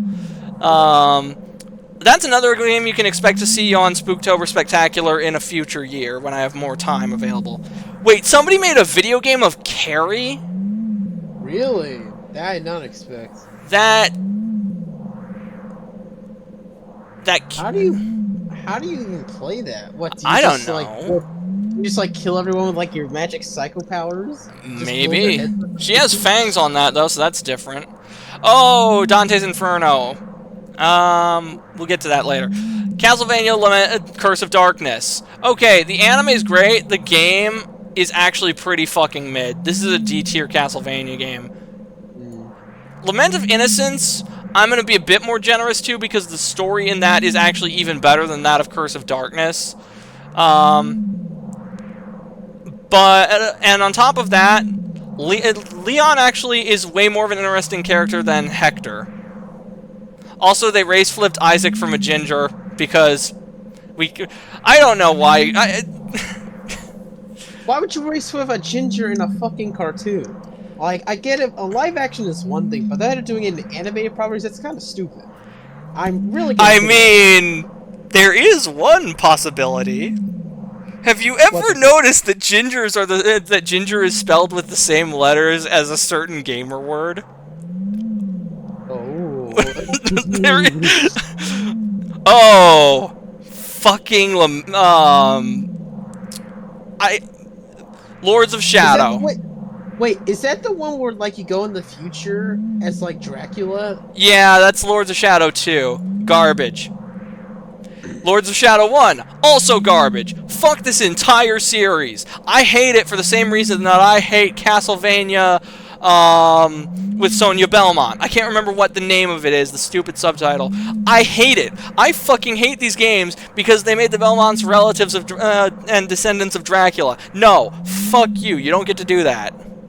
Well, oh, good thing the Sonya title wasn't on the timeline. Yeah, it's... Okay, Symphony of the Night. I think this game is incredible, but I think some people kind of overplay how good it is. I played it back in 2016 to completion. It's a good game, but it's not the best Castlevania game. It's really damn good. Yeah, that works. I would say that Aria of Sorrow is better than Symphony of the Night. Ooh, you know what? That might be a hot take in some circles. Yeah, well, come fight me then. City of the Lost Child. Never played it, but it looks interesting based on the cover. Claire. I've never played this, but it's got a sad anime girl on the cover. So I'm putting it with the other anime people. Clive Barker's Jericho. This game is like The Suffering, pretty damn good. I'm throwing it over here. Condemned Criminal Origins. I think Micah was playing this one this year, actually. That one. Yeah, I think I saw it. Yeah, this one goes in the. Yeah, I'll put it next to Manhunt, along with Condemned 2 Bloodshot. If you're scared of urban exploration like I am, where you're just creeped out by abandoned buildings, because you know you could come across a raid-level crackhead homeless boss, or a raid boss level crackhead homeless dude, yeah, that's why I don't do urban exploration, because I know I'd get my ass wasted by some guy on like 50 grams of meth. Ooh, it stabs you with a knife in the butt. Yeah, control. Oh, this is what Alucard was talking about in the chat. This is the one that's related to Alan Wake. I've never played this game, but that alone has got my interest. So I'll put it next to Alan Wake just on the assumption because they're related. Alright. Actually, now that you mentioned that, when you brought that story with the crackhead, it kind of reminds me of the time I was in Nashville with my friends, and we went to see a Preds game, and like, we were going to the elevator, and there was this fucking crackhead walks out the bush coming towards us, and we immediately bolted to the elevator. Oh my god. Wait a minute, Dementium and Dementium the Ward are different games? I know that there was Dementium the Ward 2. I've actually played these, by the way. These games are scary. They were the first video game in my adult life to give me nightmares as an adult. Oh, interesting. Yeah. Crypt Killer, never played. D2. D2 squared. Dante's Inferno. I'm putting this in A tier. Really? Yeah. I actually stopped playing because I was so, like, disturbed by what was going on in hell that I'm like, hey, you know what, I'm just gonna take a break. And I haven't gotten back to it. I always find it weird how they try to make, like, a God of War style video game out of, like, Dante's... I think it works. Now, I know a lot of people don't like it because it bastardizes the classical literature. But, look, guys. You can't make an omelet without breaking a few eggs. They tried something new, and I think it could work. It just needed a bit more time to iron things out. They just needed a little bit more tweaking. I don't know what this is. Darkseed. Oh, oh yeah, and it's got H.R. Geiger in it. Yeah, this is getting... I've never played this, but I recognize it. I've heard good things about this one. This one's going in high B, low A. And then we have Darkseed, H.R. Geiger. Okay, I'll just put them together.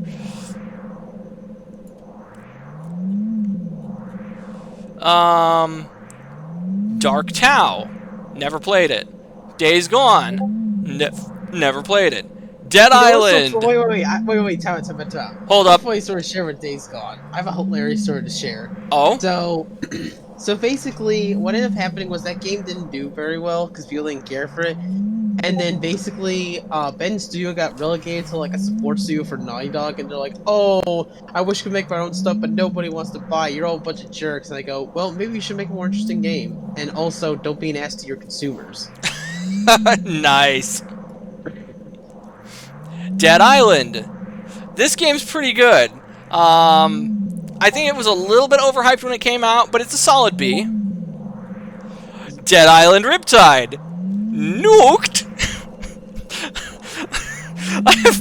I have both Dead Island 1 and Riptide.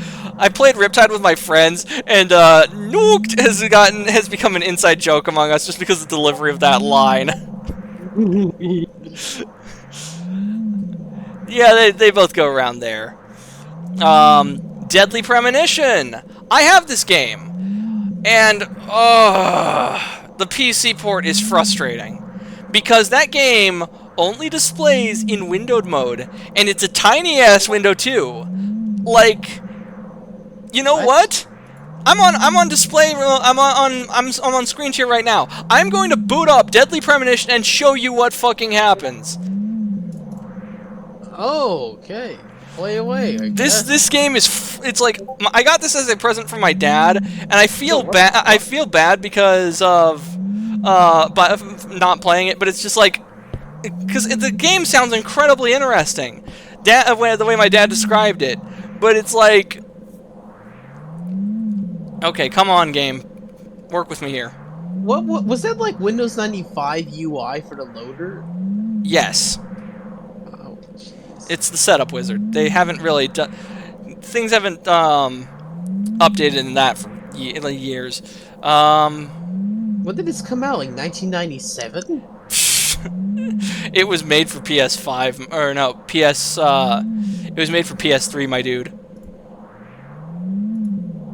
So like late 2000s, early 2010s. Preparing to install. Okay, well that's running. We'll just continue ranking while it's running. But I have anime titties. No, I don't have anime titties, but Okay, that's weird. Okay, That looks like one of those it looks like one of those DVD movies from the late 2000s. it really does. Okay, let's go into settings real quick. Oh, look at that. There's no option for the resolution. This is as big as it gets.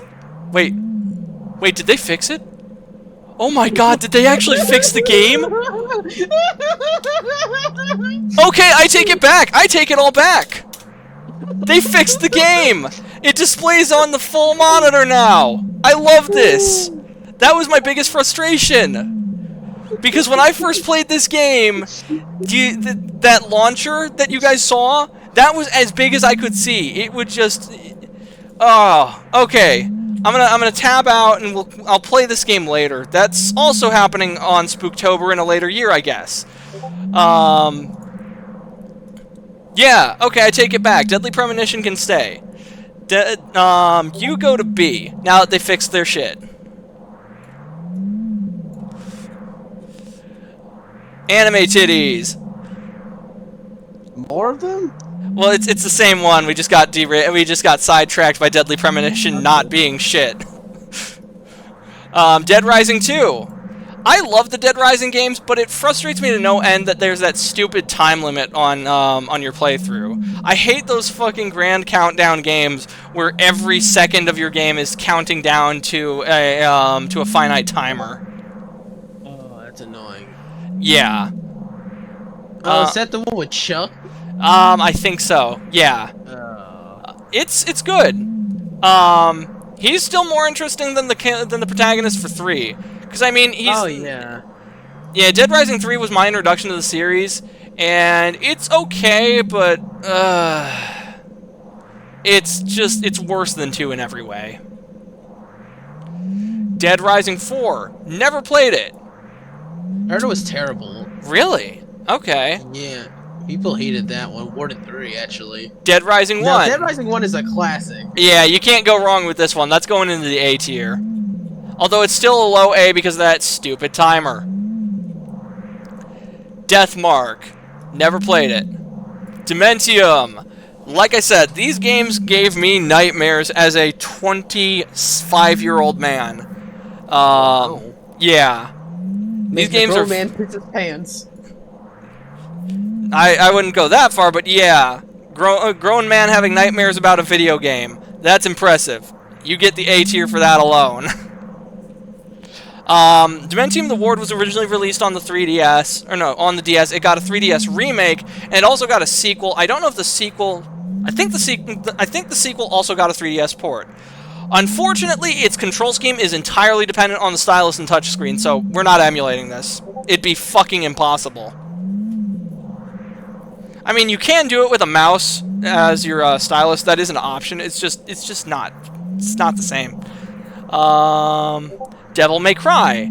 I didn't think this was a horror game, but sure.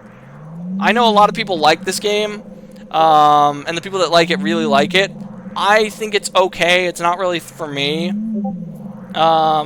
C tier. Dracula. Never played it. Also Dracula. You go over here too. Dying Light. I have played this game. I'd put it at a D tier. It's not bad, but it's not memorable either. Not really fun. I remember being bored a lot while playing it. Oh, that's not good. Yeah, I was asking myself, why am I playing this? Evil Within. Good game. Really, really, really harebrained story that doesn't make a whole lot of sense. What about the sequel? Haven't played it, but it is in my library. So we might get Evil Withins in the future for Spooktober in the future. D, yes, it into D. Alucard in the chat. Evil Within 2. Evil Within 2, I have no idea what to do with this game. I remember hearing things about this game that put me off of it when it came out. And then I thought, I'm trying to remember, because this was like peak culture war. This was 2015 or 2016. And I didn't exactly have my head on straight at, around those times, because, I mean, remember, I was still affiliated with the alt-right then. I was, and I eventually decided, oh, I'll give it a try, and I just never got around to giving it a try. So, I'm going to hesitantly put this at a D, maybe a C. I don't know. Fear. I fucking hate the Fear games. What the heck is Fear? Okay. Psychic girl named Alma is used to create super soldiers by U.S. military. It is also the reason the jump scares were fucking everywhere. Fuck the Fear games. Garbage. Oh, so that's how FNAF became a thing then. Kind of, yes. Although, admittedly, FNAF is an improvement on Fear in that it actually had, like, experiment and soul put into it. Fear feels really fucking soulless. Okay, now I'm gonna piss off Micah. I'm gonna put Gears of War in D. Oh, that's a hot take. Yeah, well, I don't care. I do not care about Gears of War. I think it's mid as hell. I think that it is the reason that we got brown and brown gritty graphics from like the mid 2000s on. It and Call of Duty. I hate it. It's like, okay, never played this. Never played this. Never played this. Home. This looks like Last Survivor. That means it's probably good. Never played it though.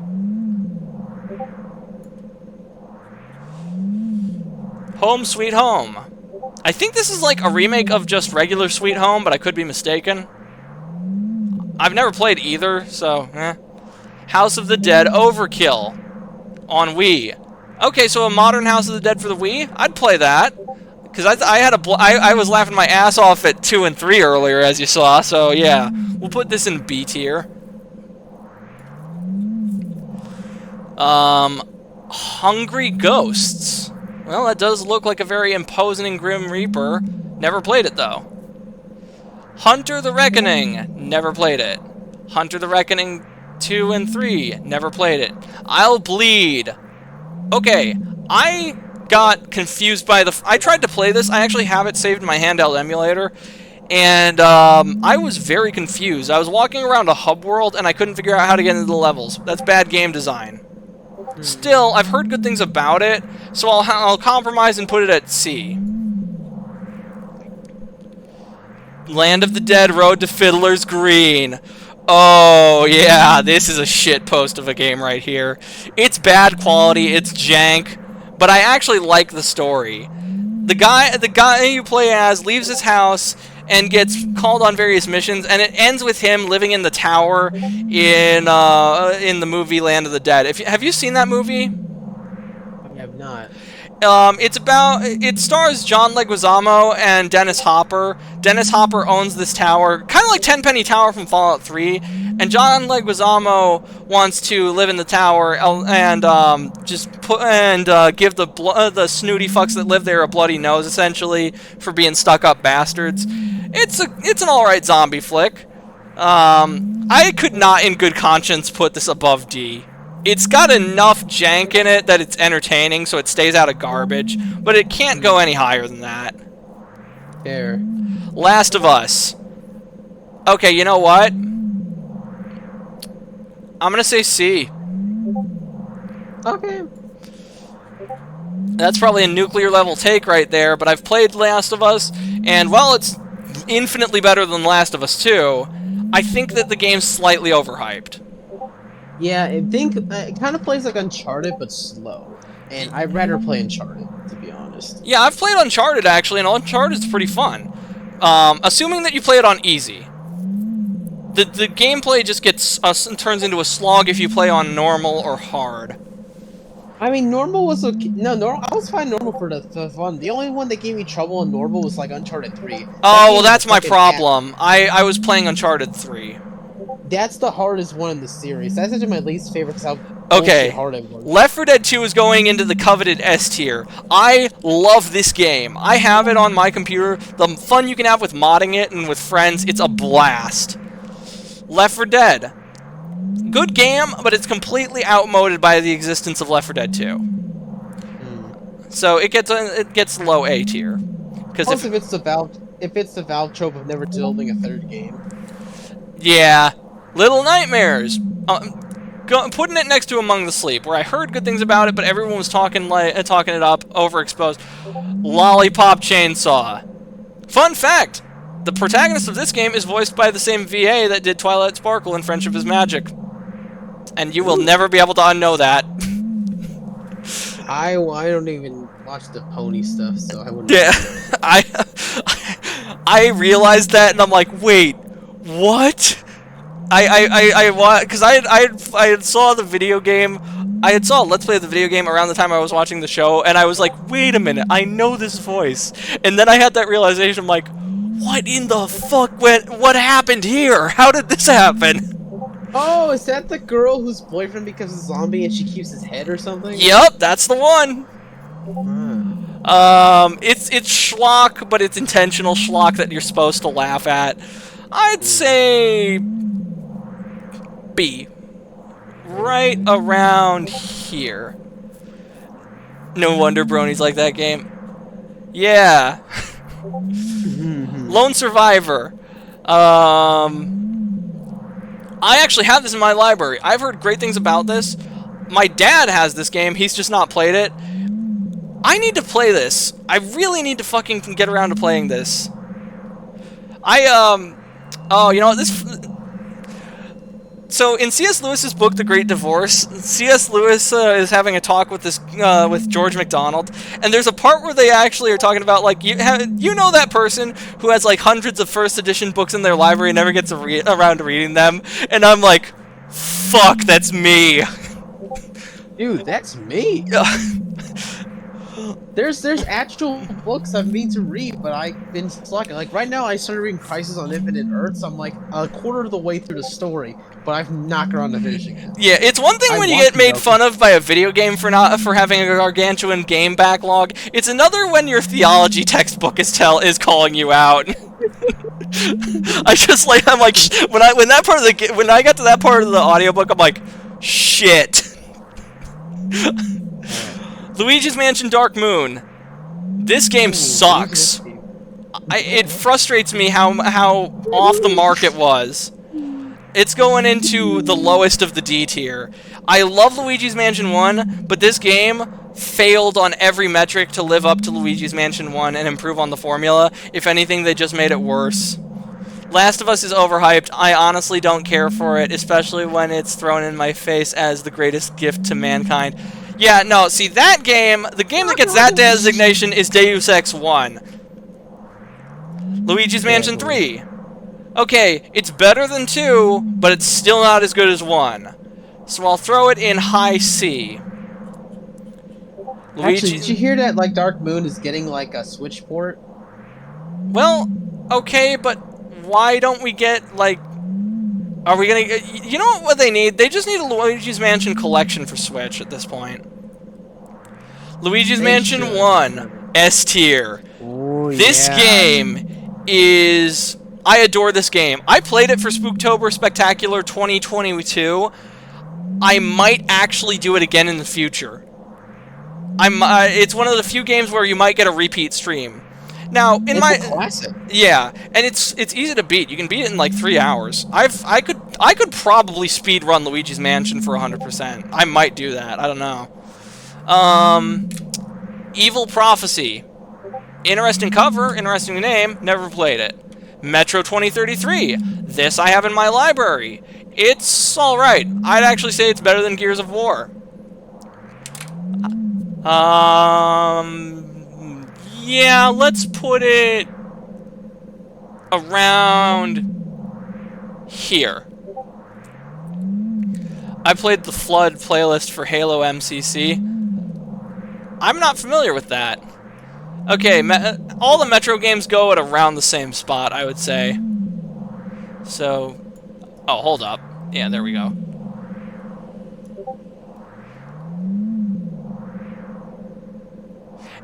Yeah, everyone jokes about how Stalker is Russian Fallout, when actually the Metro games are way closer to Russian Fallout. Not one-to-one, but the comparison is more apt. Murdered Soul... What's that say? Murdered Soul Suspect. Weird. Cover kind of reminds me of the movie Flatliners. Never played it, though. Necronomicon for PlayStation. I'm gonna have to look into this one. That looks interesting. And it's got Lovecraft involved, I think. NG. Never played it. Going with the other anime people. Where's the anime titties? Oh, there it is. Outlast. And then we were as you, and you became skeleton and wrote this. That is the ending to Outlast in a nutshell. The ending sucks. The game's a walking sim. Admittedly, a very spooky walking sim, but a walking sim nonetheless. The highest I can put it is C tier. Wait a minute, this isn't right. There we go. And, yeah, that can go there too.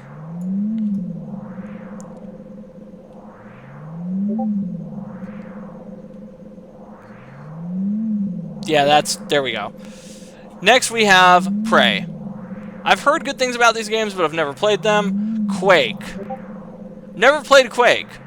I've seen reviews of it, and I've seen synopsises of the plot. It's alright. It's not Doom, but it'll do. I'd say C tier. Next we have Rain World. Never played it. Oh, Undead Nightmare for Red Dead. This one's fun. This one lets you hunt Bigfoot. That's cool. Ooh. Think of it as, you know how Call of Duty has COD Zombies? This is basically Red Dead's answer to that. Was it like a Fallout the original? Yes, it was DLC, and then it became a standalone game. Saw 1 is actually really good. I would strongly encourage people to play it. You'd think it was shovelware because it's a movie title, but it actually has its own story. It holds up. It's a C tier game. Yeah, that looks right. The follow-up wasn't as good, but it's still worth playing. I'd say we put it in D. Next we've got... Oh, if this is what I think it is... Shadow Man. I've heard good things about this game, but I've never played it. I haven't seen the review for the game in, like, fucking ages. I'd have to double-check the review to be able to give you an informed opinion on it. Damned. Never played it. Shell Shock 2. Well, with a name like that, I'm kind of getting Dementium the War vibes. Never played it, though. Kanji the video game. That's like, what? How many did... Singularity. Have you played this one, Rick? No, I have not. Alright. Sinking They got City... Splatterhouse on here? Oh, Splatterhouse is great. I've played Splatterhouse. Oh, that's so cool. Wait, PS3. Is this a port or is it a remake? I think this is the 2012 version. Oh, that's garbage. That's dirty. Yeah. We throw that in the trash. See, if it was like the OG Splatterhouse. Last of Us 2 can suck my fucking dick. Yeah, that's... everyone has that. But yeah, OG Splatterhouse is great. I played that on my handheld emulator. I had a lot of fun with that. The music in that game is great too. Holy crap. Stubbs Zombies. Noir zombie story? Seems gimmicky. More anime people. Darkness. Okay, this one's kind of interesting. If I'm remembering correctly, you play as this guy, it's his birthday, he's going to see his girlfriend, he gets possessed by darkness, and he becomes a superhero. Think like Spawn or Venom, essentially. But the more people you kill in this game determines the ending, if I'm remembering correctly. It's been years since I actually saw this game.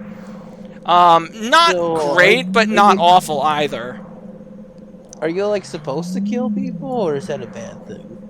I think I think you have the option to like execute them after you've beaten them into submission. Fear. Not to be confused with Fear. This is in no way related to Alma and the shitty Fear games, but I've never played it. The Note. Never played it. The Order 1886. Wait, that's a horror game? I remember seeing reviews for this. I thought it was just a shooter. I know, right? Me too. Okay, well, now it's got my attention. I might have to look into this one, because I did not know it was a horror game. I thought it was going to be a mediocre FPS. Yeah, I slept on it too. I'm like, oh, it's just another shooter, whatever. The Ring, never played. Anime people. Okay, gotta find the anime titties again, because I'm putting all the anime games next to each other. There they are. Touch the Dead. No, I don't think I will. That's a sin. The Town of Light. God damn it, Rick. I was hoping we could avoid that joke, but you went there. Especially with the private areas. Oh my god. You just made it worse. I mean, I kind of assumed that's what you meant already, because, you know, you gotta handle dead bodies to bury them. Until Dawn. Yeah, I don't care for that. Altered Species, never played it. Walking Dead. There was a video game? I guess. I mean, it wouldn't surprise me. No, I'd give it a shot. We'll throw it in here with the other mediocre horror games. Actually, did you know that Brett Cooper Oh my was god! in The Walking Dead? Wait, what? Yeah, Brett Cooper was almost in The Walking Dead. Like the TV show. Sir, nothing, that's a crime. Actually, have I ever told you this story? I don't think I have. Actually, should I even tell it, or you want to just finish the ranking? Let's finish the ranking because it's 8 o'clock and I still have I still have to do the dogs. We're Ooh, good almost idea. done. Okay, Wolfenstein. If this is Wolfenstein... Oh, I know what this one is. Yeah, this one's shit. Yeah. Wolfenstein... Do you know that, like, the Bethesda games were actually a continuation of that Activision one? Really?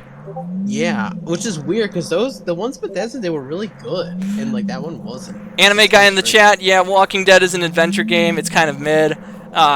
World War Z. Okay, I've heard good things about the book that this is based off of, but I heard that the game was actually kind of trash. Yeah, it's forgettable. Yakuza Dead Souls. I didn't know the Yakuza series had a horror game, though I guess I shouldn't be surprised with how prolific it is. I've never played it. Yeah. Next, we've got Yomar word I can't pronounce. That's probably Japanese. I know this last two. Put them in the no tier. All right, I'm gonna save this as an image, and we will post it to the Twatters. Okay, cool. Oh my God, this is probably the longest episode of To Be Continued in ages. We've been at this for 2.5 hours, almost 240 minutes. Dude, why would you pick this list? So there's so many games I never even heard of. Because it's the first thing that came up. That's literally it. Of course. Why would I surprise? Save as horror game tier list. Alright. Ladies and gentlemen, let's find somebody to raid. We have been at this for far too long. Yes, we have. Ooh! You know what? Let's raid Renji.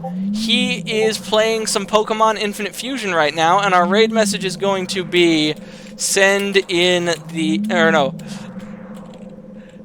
don't disturb the life cycle. Oh, goodness, excuse me. Did y'all hear that? And I want to thank each and every one of you for joining us here tonight. We have 6 people in the chat watching our stream. One of those is me, and one of those is probably you. But still, everyone who tunes in, thank you. And even those of you who are here watching our VOD, our recording on YouTube or on Twitch after we've gone offline, I can't thank you enough for watching our streams because I do these to entertain people, and that's why I keep doing this. All right. You can do anything in this show. That's the best part. Absolutely. I'm going to do the kennels, and then at around like 10 p.m. to midnight, I will be doing the first episode of the Castlevania Aria of Sorrow Let's Play. Now, let us raid Renji. All right, raid time. Do. I don't know why I sang. I thought it was funny. I thought it was funny too. Nice. Wow, that was fast. All right.